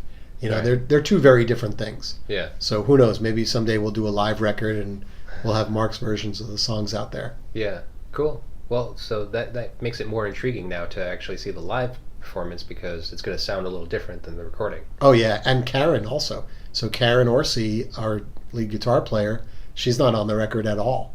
Yeah, and she's playing some of the lead parts, like Jeff Robbins from 1-2-3 Astronaut played a lead on a song called Drown. Yeah. She's emulating his part, but doing her own thing with it. Mm-hmm. And then my friend Ryan Lesser from Megasis, he played lead on a song called Dreaming, the first song on the EP. Yeah. And Karen, again, is emulating his lead, but taking it in her own direction. Yeah. So yeah, it'd be cool if you come Saturday night to hear what you think. Definitely. It'll be a little different. Try to make it. Speaking of your band, just before we get onto the side B of this record, so listening to it, to have you here tonight, I asked you your top 5 records, you know, just to kind of get an idea of like, hey, what can I find that, you know, will be suitable for you to come and sit down with. And so you had U2 Joshua Tree, which I couldn't get, sorry, but this is pretty good. It's okay, I could have brought one of my 5 copies. Yeah, but I didn't want to sell it. No, I'm just teasing. You said Guided by Voices. Oh, yeah. Which record was that? So, again, for Guided by Voices fans, they're all going to laugh at me, but I don't care because I like what I like. Do the Collapse. Okay. Rick Ocasek produced it. It was their, like, TVT records. It was their like, pop record, if you will. Yeah, it's definitely the record of theirs that I know best, at least by title. The hardcore Guided by Voices fans hate that record. Right. And I don't care. That's fine. I agree with you. It doesn't matter to me. Yeah. So U2, Guided by Voices, Pearl Johnny Jam. Polanski. Oh, right. I don't know anything about Johnny Polanski. So Johnny Polanski is another guy that, kind of like Sean Smith, I've become the tiniest bit of friends with on Facebook. And actually just by chance ran into him in New York City in a park a couple of years ago, and he was super cool. I'm a fanboy. Like, So Johnny's put out a few solo records. He also toured as a touring guitarist with lots of bands. The one that comes to mind is Pucifer, which is like a Tool side project. Oh, okay. Maynard from Tool has Yep. a bunch of side projects. He's a phenomenal guitar player. The story that I think Johnny's probably most known for, his first record is called Hi, My Name is Johnny, produced by Frank Black from the Pixies. Oh, okay. And as I understand the story, he didn't really produce it.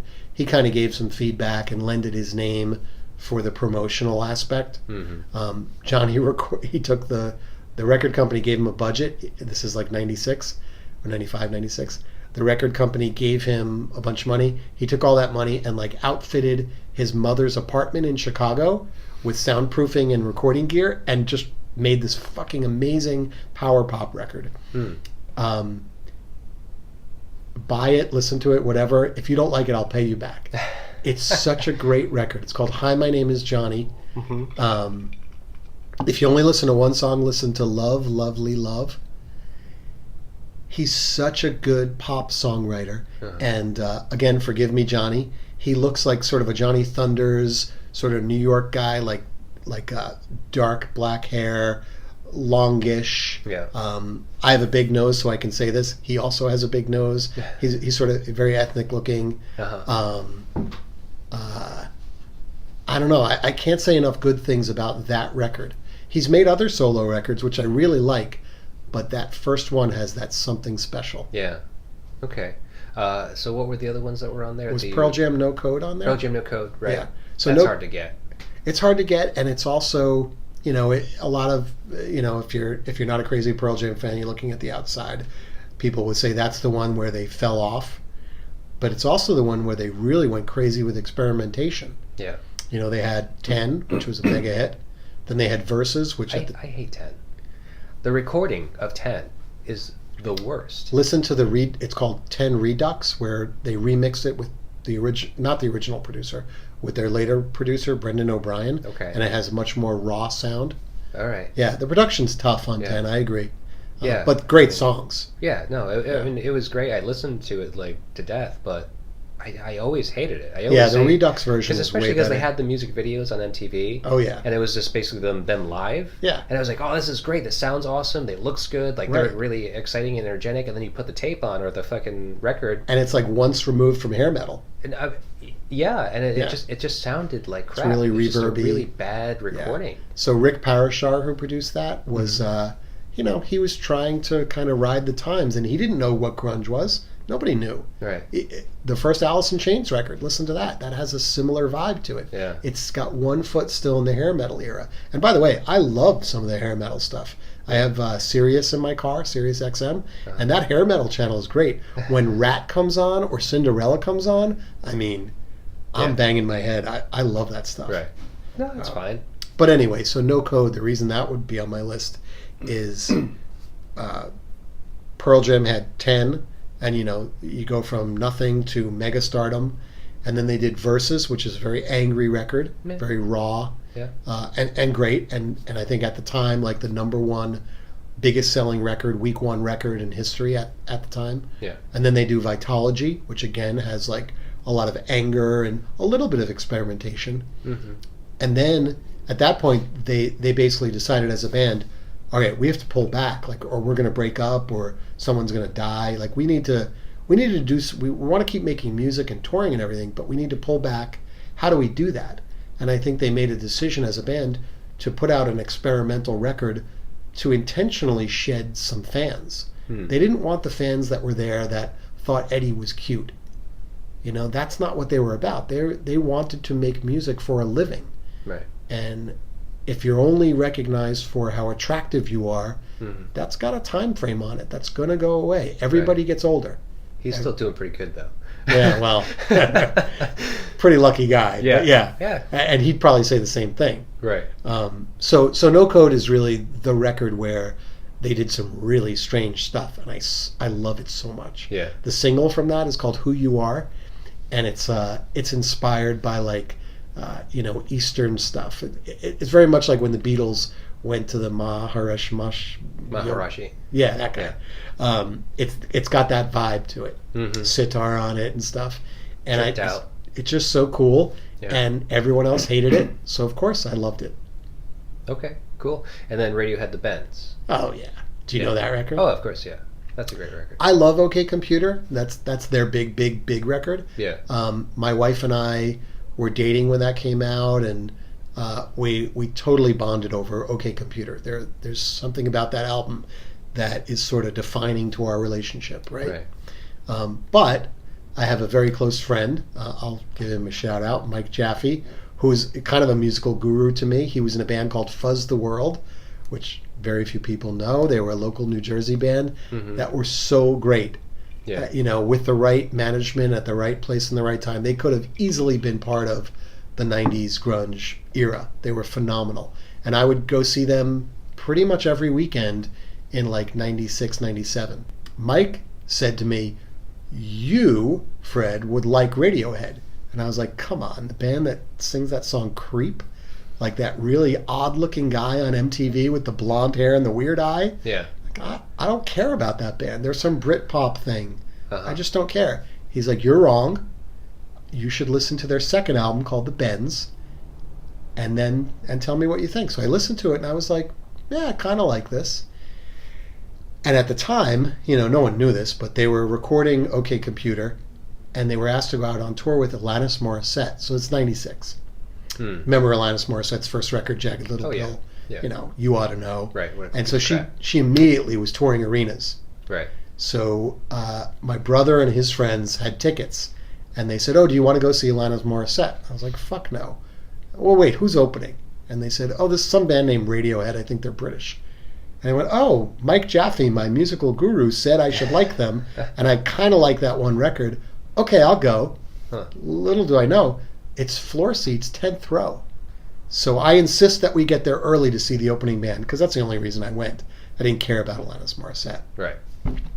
And so we get into the arena early while everyone else is outside tailgating, and we're 10th row, and no one's there. There's like maybe 20 other people on the floor. No one up in the stands. No one cares about Radiohead. They only had one hit song, and it wasn't even that big. Creep. Yeah. And they start playing, and they're playing songs from OK Computer, also the Bends, and also from their first record. And I'm just like, oh my God, this is so good. And they start to play Paranoid Android from OK Computer. And I'm just like, holy shit, this is amazing. And I walk up, we're only in 10th row, and there's no one there. And the security guy's like, I don't care, you can stand in the front row. And I'm like screaming out B-sides at this point to Tom York, and he's laughing, and he's like, we got to play what we got to play. They don't even know us. We can't play B-sides. And I'm not like friends with them or anything, but I feel like I'm having this connecting experience. Right. Like I'm yelling stuff out and he's laughing. So they play their set. It's probably 40 minutes, and it's great. And now, by the end of the set, I'm like, okay, this is the band. Fuck you two. Forget Pearl Jam. Radiohead's my new band. New love affair. And at the end of the set, Tom hands me the set list. And I still have it. I framed it. I have the set list and the ticket stub. Wow. And so that was the start of my love for Radiohead. And then OK Computer came out. My wife and I, she may not know this, but I made sure we specifically had dinner that Friday night in Montclair. I think we went to a movie too, so that we could go to the record store after and I could maybe get the new Radiohead. And sure enough, I got it. We got a CD of OK Computer. And we both, I know she remembers this because we talk about it. We remember driving home, it started torrential downpour for our first listen of OK Computer. And even though it's a weird song to bond over, that song Let Down, we both had some family issues at the time. And so this torrential downpour, us being in love, and this song Let Down coming on, and us holding hands and listening to it, it's just one of those memories that is just burned into my brain. Yeah. Wow. Powerful. Yeah. For sure. Yeah, that record is fucking very good and has a lot of those moments on it, for sure. I can't think of any significant moments that I've had with it, but I definitely know that, there's a lot of songs on that record that just are ingrained in me now. But I'm not a big fan anymore. You're not? No. I struggle. I dropped off after Kid A, basically. Yeah, I don't love Kid A. I like Amnesiac. I even like King of Limbs and In Rainbows. Like I like bits of everything they've done. Mm-hmm. They're similar to Pearl Jam in that they got huge. Right. They went, whoa, stardom sucks. I don't know that I want this. Yeah. Let's change what we're doing. Let's just make music for ourselves and see what happens. But I feel like they went too far with it. They went so far into experimental that I can't find a hook anymore. Like, I can't find a reason to stay involved. Yeah. I kind of like that. But, yeah, they just kind of have lost me altogether. You know, it's just like they've cast their thing way too far out. I'm just like, I'm not even catching it anymore. Yeah. My wife wanted to go last summer, so we went to see them in Boston at the, the indoor hockey arena. Uh-huh. I don't want to give any credit to the stupid bank that owns it. Sure. You know, and I think she really enjoyed it. She doesn't go to as many big shows. I go to a lot of shows. I love live music. But I didn't have that moment of like, oh yeah, here's that band that I love. It just didn't happen. Right. That's too bad. Yeah. But hey, whatever. You know, they're big enough. It doesn't really matter. They don't need us. Yeah. They got enough going on for themselves. And again, I applaud them for doing what they want to do rather than chasing some hit single kind of thing.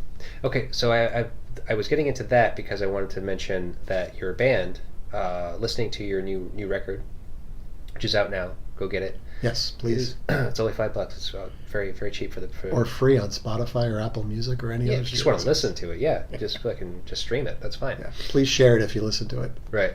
I think the biggest thing that struck me about it was it kind of reminded me of Dinosaur Jr.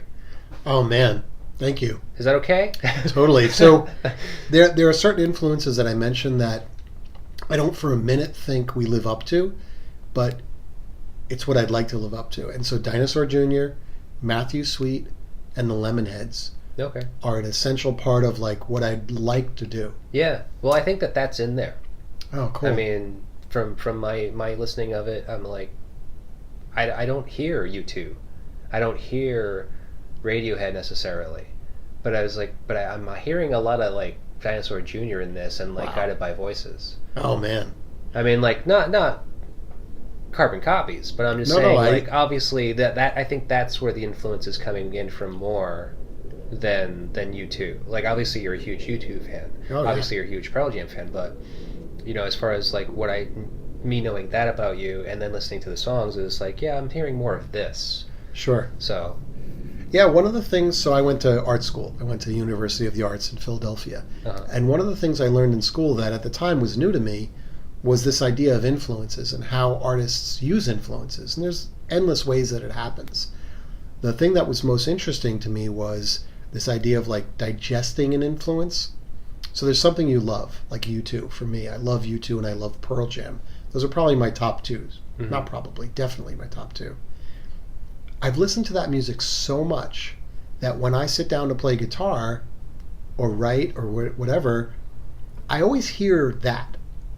Give me two notes and I'll tell you what song of either one of those bands that those two notes come from. And of course that's bullshit. They're just two musical notes. Every band has used those two notes in sequence before. But there are certain songs when I'm writing that I hear a specific song from another band. So like there's my song Sad. I don't know if you know that off the record. No, I've listened to it. When I wrote Sad, I was actually trying to learn a Nirvana song. I was trying to learn All Apologies.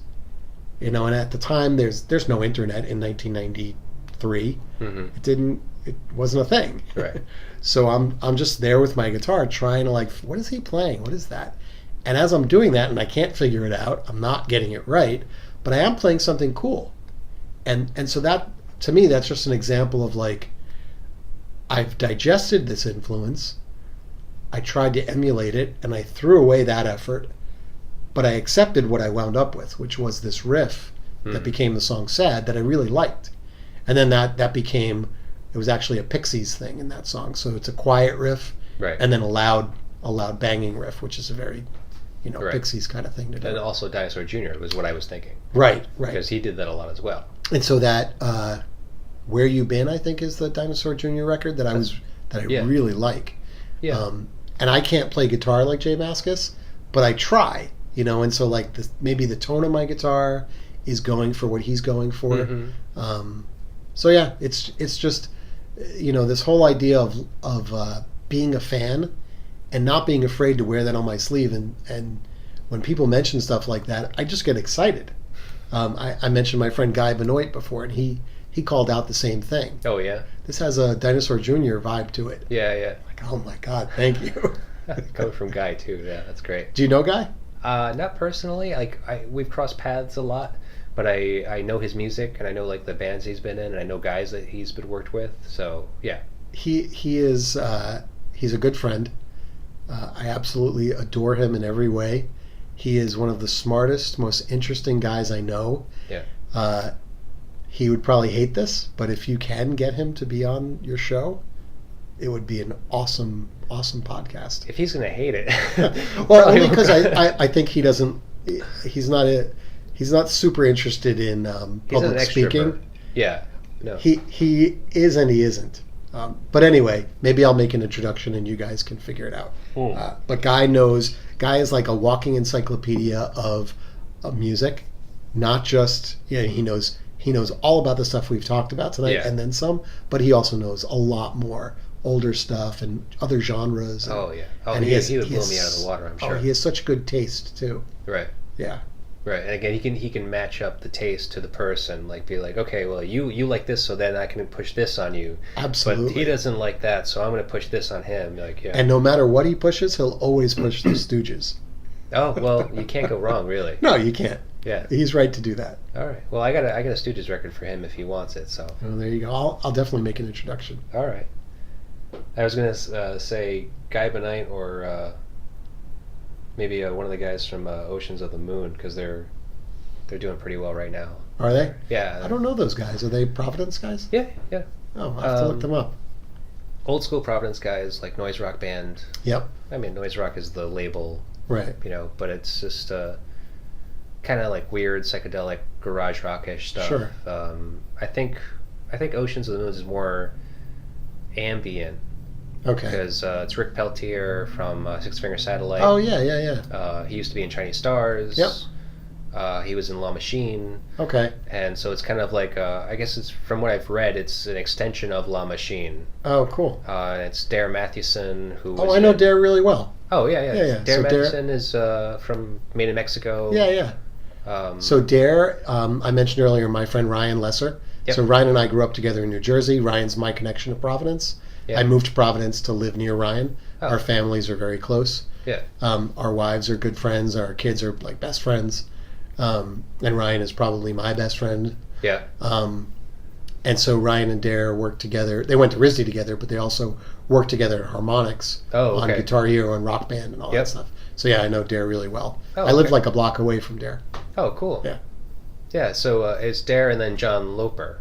Okay, yeah, I know that name. Yeah, so I mean... Yeah, I'm surprised I don't know the band. Have they not played a lot of They don't play a lot of shows, but they just... I don't know if it's out yet. New record is... I think it just came out. Oh yeah, I definitely want to hear that. Yeah, so, and it's on Castle Face Records, so it's the same label that, what's his name? Jim,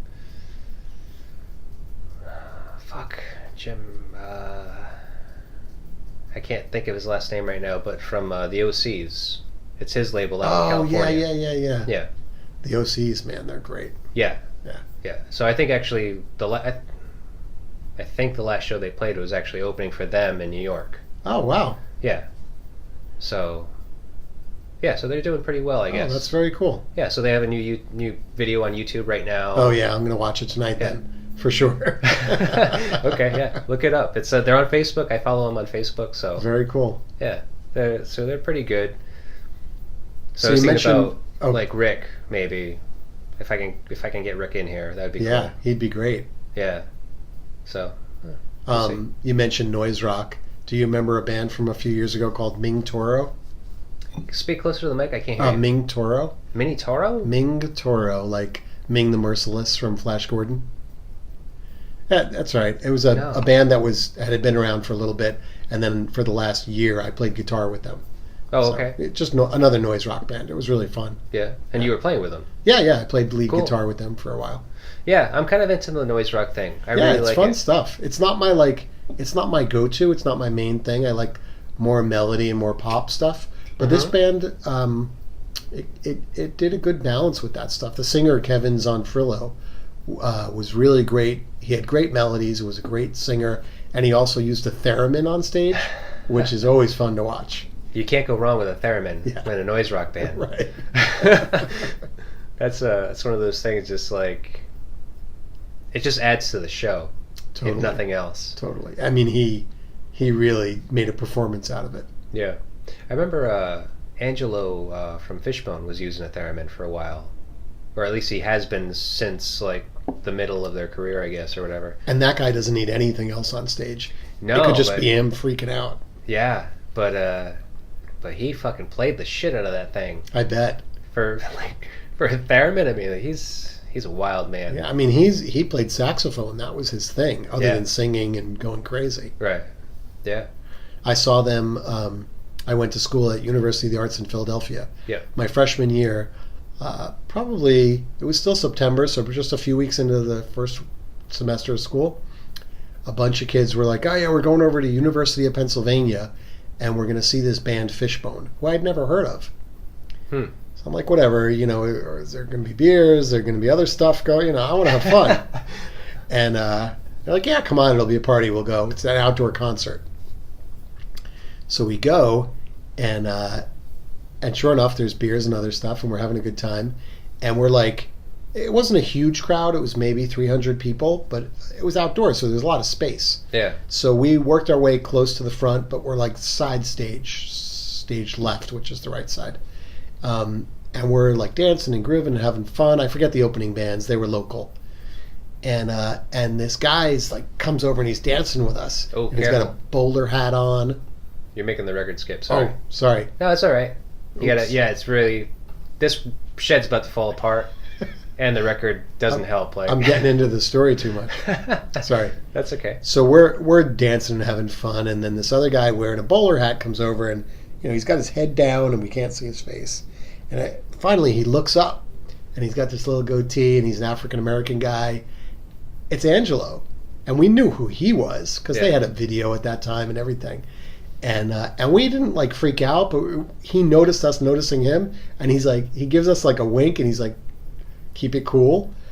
And then he just, like, partied with us through the opening band, and then went on stage. Yeah. And was amazing. That's great. Yeah. Yeah, I had a similar circumstance with him. Oh, yeah? Yeah, we went. My brothers and I went to go see him at the Strand in Providence, and he was like out selling his merch.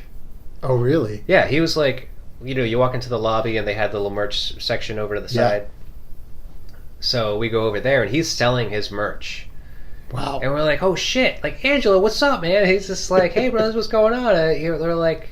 And we just, like, were being fools. We're like, because we were pretty young. We were, like, teenagers or whatever. Yeah. And we're like, hey, man, like, so what are you guys up to? He's just like, nothing. We're hanging out in the back, And he's just like, can we go back, like, can we go hang out? And he's just like, oh, you don't want to go back there. It's just a bunch of old guys smoking pot. No, not a big deal, man. So you don't want to do that. And you're like, yes, we do. He's like, yeah. He's just like, it's cool, brothers. He's like, we'll see. We'll be out and playing in a little bit. That's funny. You're like, all right. But we got to we all jumped on him, like we all hugged him. Oh, that's awesome. Yeah, and we had a few similar things like that, like when we were teenagers. Like we ran into Chad Smith. The X Games premiered in Providence back in I don't know, was it like late 90s or something? Yeah, I remember that. Yeah. When very they blocked first X off Games. College Hill and they were doing that like slalom thing, whatever that's called. Right, and like by the train station they had like the big ramps, the vertical ramps for like skateboarding or whatever. But they hired Foo Fighters to play a private show at Lupo's, the old Lupo's on Westminster Street. I had no idea. Yeah, and like some people were going through that crowd out that day near the vertical ramps, like near the on that big open field in front of like where the mall is, and they were handing out tickets. They were like, "Hey, free show going on, free show." We're like, "Okay, we'll take them." So you were like 15 or whatever? Yeah, I was like late teens. Oh, that's maybe, awesome. I was like maybe 18 or something. Still, that's great. And they're like handing out these tickets, and we're like, I don't even know if they told us who was playing. Yeah, but you're But like, they were like, whatever. Lupo's downtown, where they're playing Lupo's. Here's a free show going on tonight. And we show up and we're like, holy shit, it's fucking Foo Fighters. Yeah. Like, and this is probably The Color and Shape probably just came out. So second record. Yeah. Yeah. Like, so they're still pretty new. Right. But like obviously huge, like, and Yeah. it's Dave Grohl, and Right. we're like fucking Everybody crazy. knows who it is. And so we're at Lupo's, and it's not too crowded because I don't know how many people showed up. They was just handing out these tickets, you know. So, but we're like hanging out near the stage, and we see Chad Smith walk through the fucking front doors, and we're like, dude, Chad Smith just fucking walked in, and so we all like fucking bum rush him. Me and my And like brothers, no one and, else like, knows who he yeah, is. because we were in a band at the time together, and like Chili Peppers were our influence. Awesome. So we were like, holy shit. So we go jump on him, literally, like we're attacking him, and we're like, oh my god, Chad Smith, like, and we're just like talking to him, we're just like, where's John? How's John Frusciante doing? Because he was gone at this point. Yeah. And he's like, he's cool, man. He's doing all right. You know, we talk every now and then, and like, and then like someone fucking took a picture of us, and we don't know who that person was. Like this was before cell phones, so like someone someday had like you'll a find photo. that picture. Yeah, they were like, someone was just like, hey, take a picture of us, and like, yeah, someone's got that picture somewhere. Oh, that's funny. Yeah, and I've never seen it. But yeah, that was our fanboy moment. That is cool. Yeah. Do you know about the Foo Fighters' first tour? The first tour with Mike Watt? Yeah. So you do know. And Okay. what's Eddie Vedder? Hovercraft? Yeah. With the But Mike Watt's band was Dave Grohl on drums, Eddie Vedder on guitar, right. Pat Smear on second guitar. Well, it was a whole bunch of like, it's a mishmash of like players. I mean, it was Right. like a fucking, the recording session alone was like 40 players or some shit. But there's a chunk of that tour that was just those guys. Right. And the deal was Hovercraft opened, Foo Fighters played second, and then Mike Watt played, and Dave Grohl played drums for Mike, Eddie played rhythm guitar, and Pat Smear played like lead/rhythm guitar. Right. There's a whole video, like a 45-minute show video on YouTube of that group. It's so cool. Oh, they came through Rhode Island, and I didn't go. Yeah, I didn't go either when I was in Philly. They played Philly too. And I didn't know. Like, I knew who Mike Watt was, but I didn't care. Right. But I didn't know that those other guys were with him because they weren't publicizing it. Right. It was all part of that, like, you know, Dave was getting over Kurt's death, and Eddie didn't want to be famous, but he still wanted to play music. So it was their way of, like, doing stuff without the crazy notoriety. Right. Like, they wanted to be able to, like, kind of, like, walk into a club and just play the club. Right. And not worry about it just being kind of, like, overrode with, like, fucking crazy rabid fans. They didn't want the celebrity machine thing. Yeah. It was all about Watt. And so everyone who showed up to see Mike Watt, if they happened to know who these other guys were, great. They had a wonderful experience. But nobody was there to see them. Right. Yeah. Yeah, I actually happened to listen to an interview with Mike Watt about that because they just released a live recording of that. Oh, yeah. Of, like, one of those shows. Yeah. I think I bought the record of that. Oh, did you? Yeah. Oh, cool. Vinyl. I'd be interested in hearing it, but I was interested in seeing that. I mean, like, thinking about it now, I'm like, damn, that would have been such an amazing show. Go on YouTube. It's a pro shot video. Yeah. It's like 48 minutes or whatever. Right. Well, my friend was there. A friend of mine, my friend Jay Mayo, has always been like a big music fan, and like for some odd reason, he was always the guy that got like all these really weird, rare singles. So like, he had all the singles of Nirvana when they came out, and then Kurt Cobain died. Yep. And then Foo Fighters started up, and all of a sudden he was like, "Dude, did you hear this band, Foo Fighters?" I was like, "Who's that?" He's just like, "Oh, it's Dave Grohl's new band." I'm like, "Oh, okay, cool." This is what, 94? I'm like, Right. or 90? No, this is like 96. So I'm 16 years old, high school. Perfect. And he's just like, "Dude, I'll make you a tape." He makes me a tape. It's the whole first record, and on the second side, it's all these fucking B-sides. Oh, yeah. And I was just like, what the fuck is, like, Yeah. where did you get this? And it's so good, right? He's just like, oh, I got the, the single for this one and this one and this one, and it's got this track and this track, and it's just like, it's got all these tracks on it. And Yep. it was so weird. I Like, missed that era of actually, no, wait, B-sides. this was 95, because I remember he gave me that tape, and I remember taking that tape to Bolivia. Oh, yeah. I just randomly went to Bolivia. No, that's where I'm from. And my Okay. parents sent my brothers to Bolivia to go to school. And I was left alone at home, being the youngest of four. So eventually they were like, you know what, you should go too because you're fucked up. You're going crazy. So they sent me too, finally, for the last 4 months, as of February 95 until the end of that school year. So just a few months, you know.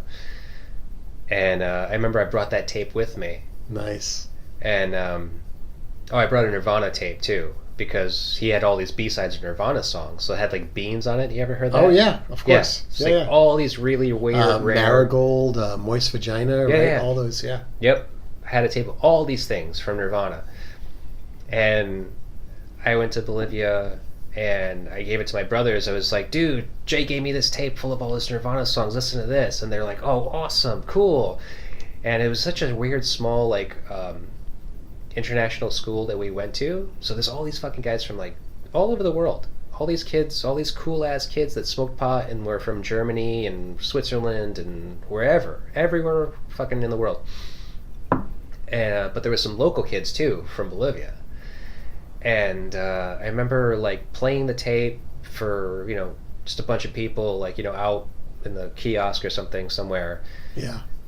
And this one kid asked me, he's like, oh, man, is that all Nirvana music? I was just like, yeah, it's all these, like, rare B-sides. He's just like, dude, can I get a copy of that?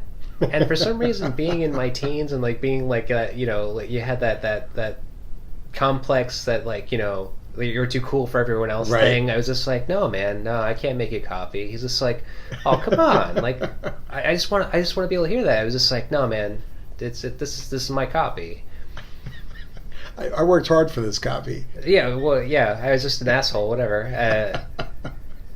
And so, sure enough, we go back to class or whatever. I put that fucking tape in my locker, and sure enough, I come out of school, and that fucking tape's gone. Oh, he stole it? You don't know. We don't know. Oh, wow. But that was like a conflict that was happening. It was just like, dude, some fucking asshole. And it was like, I was like assuming it's that fucking asshole that stole that tape out of my locker. And yeah, it's just ended up being a sore spot. But it's like, realistically, yeah, I should have been a fucking better person. But I was 15. What am I supposed to do? You didn't know better. No. But you're totally reminding me of that era. When a new record came out by a big band, there was always a single first that had a B-side. And then usually there were 4 singles from every album. Most of the time it was 4. And every one had at least one B-side. Yeah. I really missed that experience, not only for the collectability. We talked earlier about going to the record store every Tuesday and, you know, getting 1 or 2 things.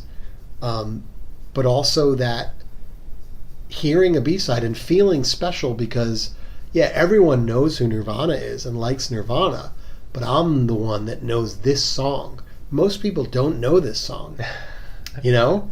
And I miss that experience because now, like my son, he has, I'm biased, he's my kid. Of course, I love everything he says and does, but he does have good taste in music. He likes all the stuff we're talking about. He loves all the early 90s stuff, especially Nirvana. He's crazy about Nirvana.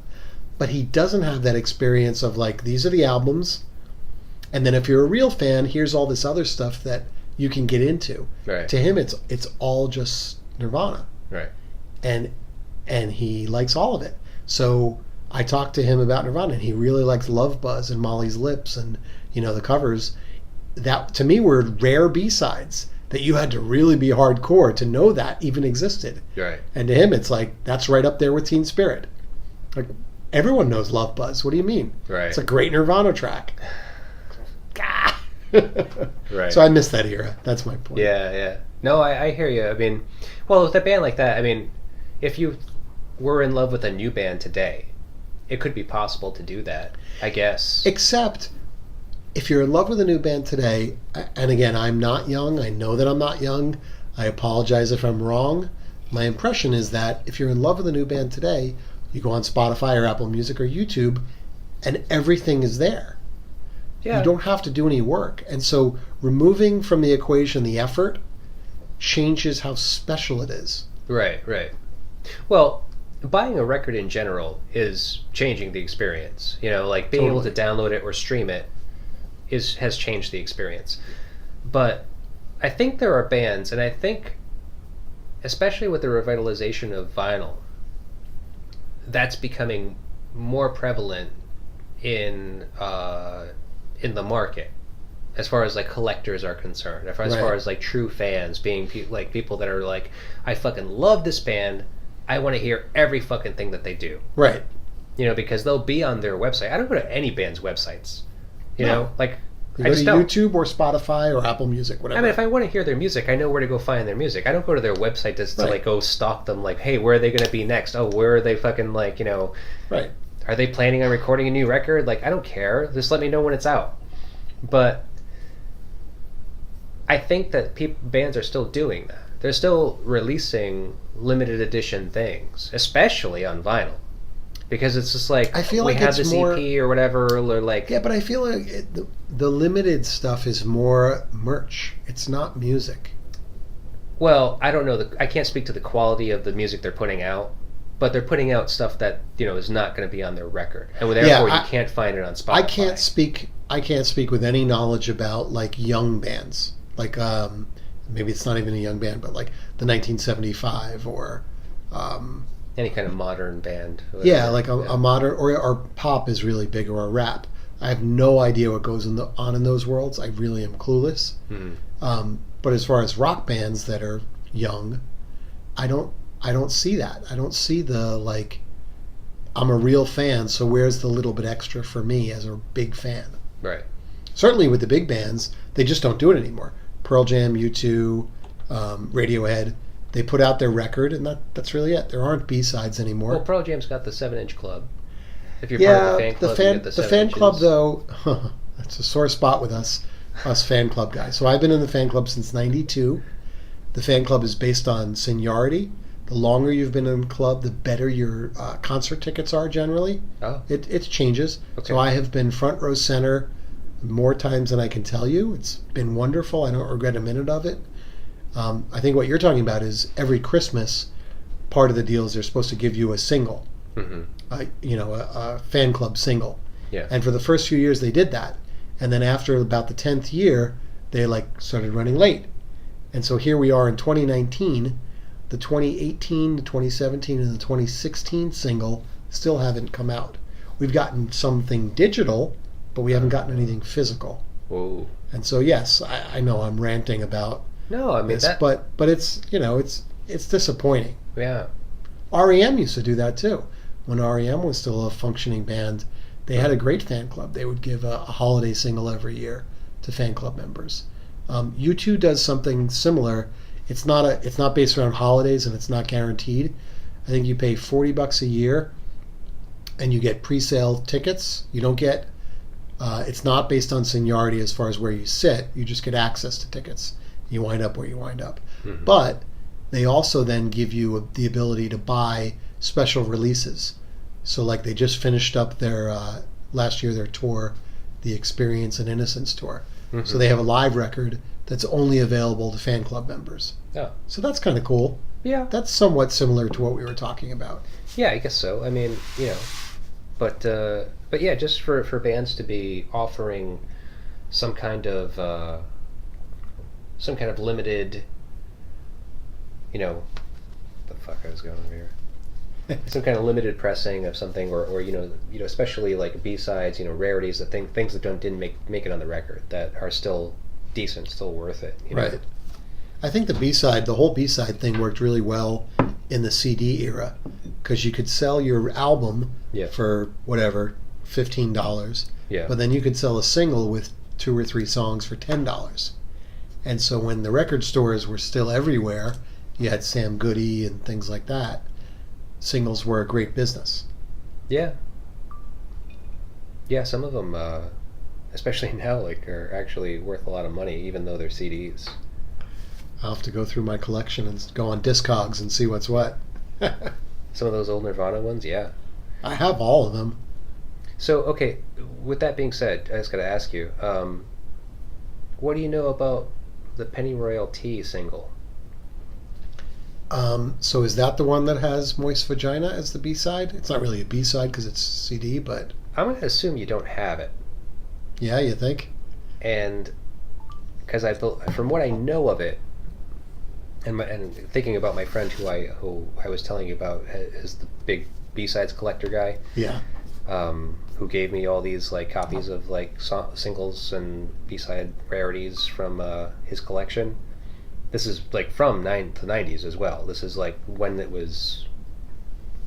first became available. I don't think that there was some issue where they didn't press them. Oh, then I probably don't have it. Well, because there are some available. Yeah, but I mean, they're so rare that I saw one on eBay for $1,000. Oh my God. Yeah. So I'll say, CD. yeah, I probably don't have it. The only thing that I know that I have that is worth crazy money like that Yeah. is Pearl Jam in the mid 90s or maybe late 90s put out a live record that was very limited called Live at Benaroya Hall. Okay. And it's I think it's 4 records. It's a beautiful red, like blood red oxblood set, box set, and I think you had to be in the fan club to buy it. It was very limited, maybe 1,000 copies. Of course, I bought it at the time. It was like $50, whatever, and I didn't think anything of it. I probably never even played it. And then years later, they have a very active forum on their website. Mm-hmm. People are talking about how collectible and rare it is, and it sells for $1,500 on eBay, and I have it. I'll never sell it, so it could be worth $5. It doesn't matter. Right. That's the one like super valuable thing I know I have. Yeah, it's weird with those things. And Pearl Jam has a lot. Their fucking records sell for so much money. Oh, really? Yeah. Yeah. That's why, like, when you send me that list and it had like no code on it, I was just like, there's no way in hell I'm getting this. Oh yeah, I have that. I mean, I have the original. I've seen auctions like happen where they have like a lot of Pearl Jam records. Yeah. And I'd watch it just to try to see like, oh, can I get in on this and like, can I make it reasonable? But it's never reasonable. It's always like crazy hundreds money. of dollars. Oh, It's wow. just like, oh, you gotta be fucking kidding me. It's cool to hear that, but I'll never sell my stuff because I bought it when it first came out. So Pearl Jam did something cool with, not with 10 because they weren't big yet, but with Versus, Vitology, No Code, and even Yield, the one after that, where the vinyl came out 2 weeks before the CD and the cassette. Oh. And so I liked vinyl anyway, but I was a crazy fan and I had to hear the music. So you wanted to get it first and listen to it. So now, why not? To be honest, for Versus and Vitology, I have a very close friend I grew up with, Stacy Canner. Hi, Stacy. She worked at Sony Music at the time, which Epic was part of. Yeah. And maybe I should. Nah, it's been a long time. She doesn't care. She would call me. I was still living in Jersey. She'd say, drive into the city today. Come park in front of my building at lunchtime. I'm going to bring you something. And I would. I would always do whatever she told me to do. And for Versus and Vitology, she came out with a pre-release cassette. So as a crazy Pearl Jam fan, I got to hear those records like a month before release. Oh, that's awesome. Yeah, which back then was a huge deal. Oh, yeah. Yeah. I mean, anytime you can get something like that, it's pretty awesome. Yeah. Like, I used to work in movie theaters. I used to work at the Cable Car Cinema in Providence. Oh, cool. And it's a small theater. It's an independent theater with one screen. Yeah. That plays, independent movies and Right. like Which third-run features or something, if that, But for some reason, when Star Wars Episode 3 was coming out, they sent the owner of that store, my boss, seats, like tickets for an advanced screening. Oh, wow. And he asked me if I would go. I was like, yes. Yes, I will. Yeah. It's like, go see Episode 3 like a month before everyone else is going to go see it? Fuck yeah. Yeah. So I fucking punched in. And we were like, okay, let's go take a drive and go see the movie. That's like, awesome. Yeah, we went to like a showcase or something. And it fucking started to come on. They put the lights down, and all of a sudden everyone's just like, woo! Everyone's like fucking started losing their minds, like, because it's fucking happening. Right. We're like going to watch Episode 3 for the first time like a month before it's released. Yeah. It was so exciting. Oh, I bet. Yeah. So it's kind of that same thing. I mean, Yeah, that's awesome. You get a release of a record that everyone wants. a month ahead of time. That's awesome. Yeah, it was great. It was so cool. And I couldn't share it with anybody. I could tell people that I heard it. Really? But I couldn't share it with anybody. She told you, like, you can't... She's like, don't duplicate this. Absolutely not. Oh, well... Yeah. But even, like, listening party? No, I let my brother listen to it. My brother and I would drive around listening to it. My friend Jason at the time, and they thought it was cool, but they didn't care like I cared. Right. Like, at that time... There'd be certain people that would, like, slit your throat for it. Yeah. And at that time, I was one of those rabid fans. Like, this was my lifeblood. It was the most important thing in the world to me. And I was special because I had this access that no one else had. Right. And, it wasn't about me. It was about my friend who knew me well enough to, like, do this nice thing for me. It was cool. That's very cool. Yeah. That tape is worth a lot of money right now. Again, see, I don't, because I'll never sell it. I don't even look at that stuff. I'm just telling you. Yeah. I'm not saying you have to. I'm just saying. You know what else I have in the Pearl Jam world, and I know this is worth a lot. I've seen it. Again, I was in Philadelphia in school, University of the Arts. We'd go to UPenn, had this, like, it was the college in one of their, like, it wasn't a dorm, but it was like, there was like a place to eat and stuff. I forget what it's called. But anyway, they had like a student-run record store. Mm-hmm. It was very small, but it was a proper record store. It was all CDs, a few cassettes. And my friend Jeff and I would go there all the time. We'd ride our bikes up there. It was like 30 blocks. And the girl that worked behind the counter, I think she had a crush on Jeff. She got to know us. And she knew I really liked Alice in Chains and Soundgarden and Mother Love Bone. And so we're in there one day, and she's like, oh, did you guys hear the guy from Mother Love Bone died? Yeah, we heard. She's like, did you hear those guys have a new band? We got a cassette, like a pre-release cassette with 3 songs. Do you want it? And I was like, I'll take it. It was Pearl Jam. And it was a live B-side called Footsteps and a cover of the Beatles' I've Got a Feeling. And she gave it to us because, it was a promo. It was nothing. And of course, that was my first exposure to Pearl Jam. I totally loved it. And I still have that tape. And I think it sells for a lot of money now. I bet. Yeah. I bet. It's fairly rare. I mean, there's hundreds, maybe thousands of them. Yeah. But like me, the people that have them are not selling them. Yeah. I'm gonna have to look that up. Yeah. Yeah, it's cool. Just curious. It's sort of yellowish. You'll see. It's. Hey, do me a favor. Just take a look at the record. Look at it in the light. You know how when you're looking at a record in certain light, you can kind of see different like things that are happening in it, like different sheens, different scratches, yeah, sure. like whatever. Just give me your overall. So you want to know an assessment of how clean it is? Yeah, because you're a vinyl person, and I trust your opinion. I mean, it's very clean. It's got a couple of surface, like, it doesn't. There are no scratches. There's nothing that I think would affect the sound. I certainly didn't hear anything when we were listening. No. It's got a couple of those like sort of dust surface things. That's side 1. Side 2. Actually, side 2 is a lot cleaner. This was obviously a side 1 play only. Yeah. Ooh, does it have anything on the lead out track? Sometimes guys like the run out. Yeah. The run out track. No, I don't think there's any like messages in there. But yeah, it looks like just the codes. Yeah, it's really clean. It's a great copy. So, any closing remarks? Anything you'd like to mention? No, thanks for having me. This was really fun. That's about it. Yeah. All right, cool. Thanks for stopping by. Yeah, sure. Thanks for having me.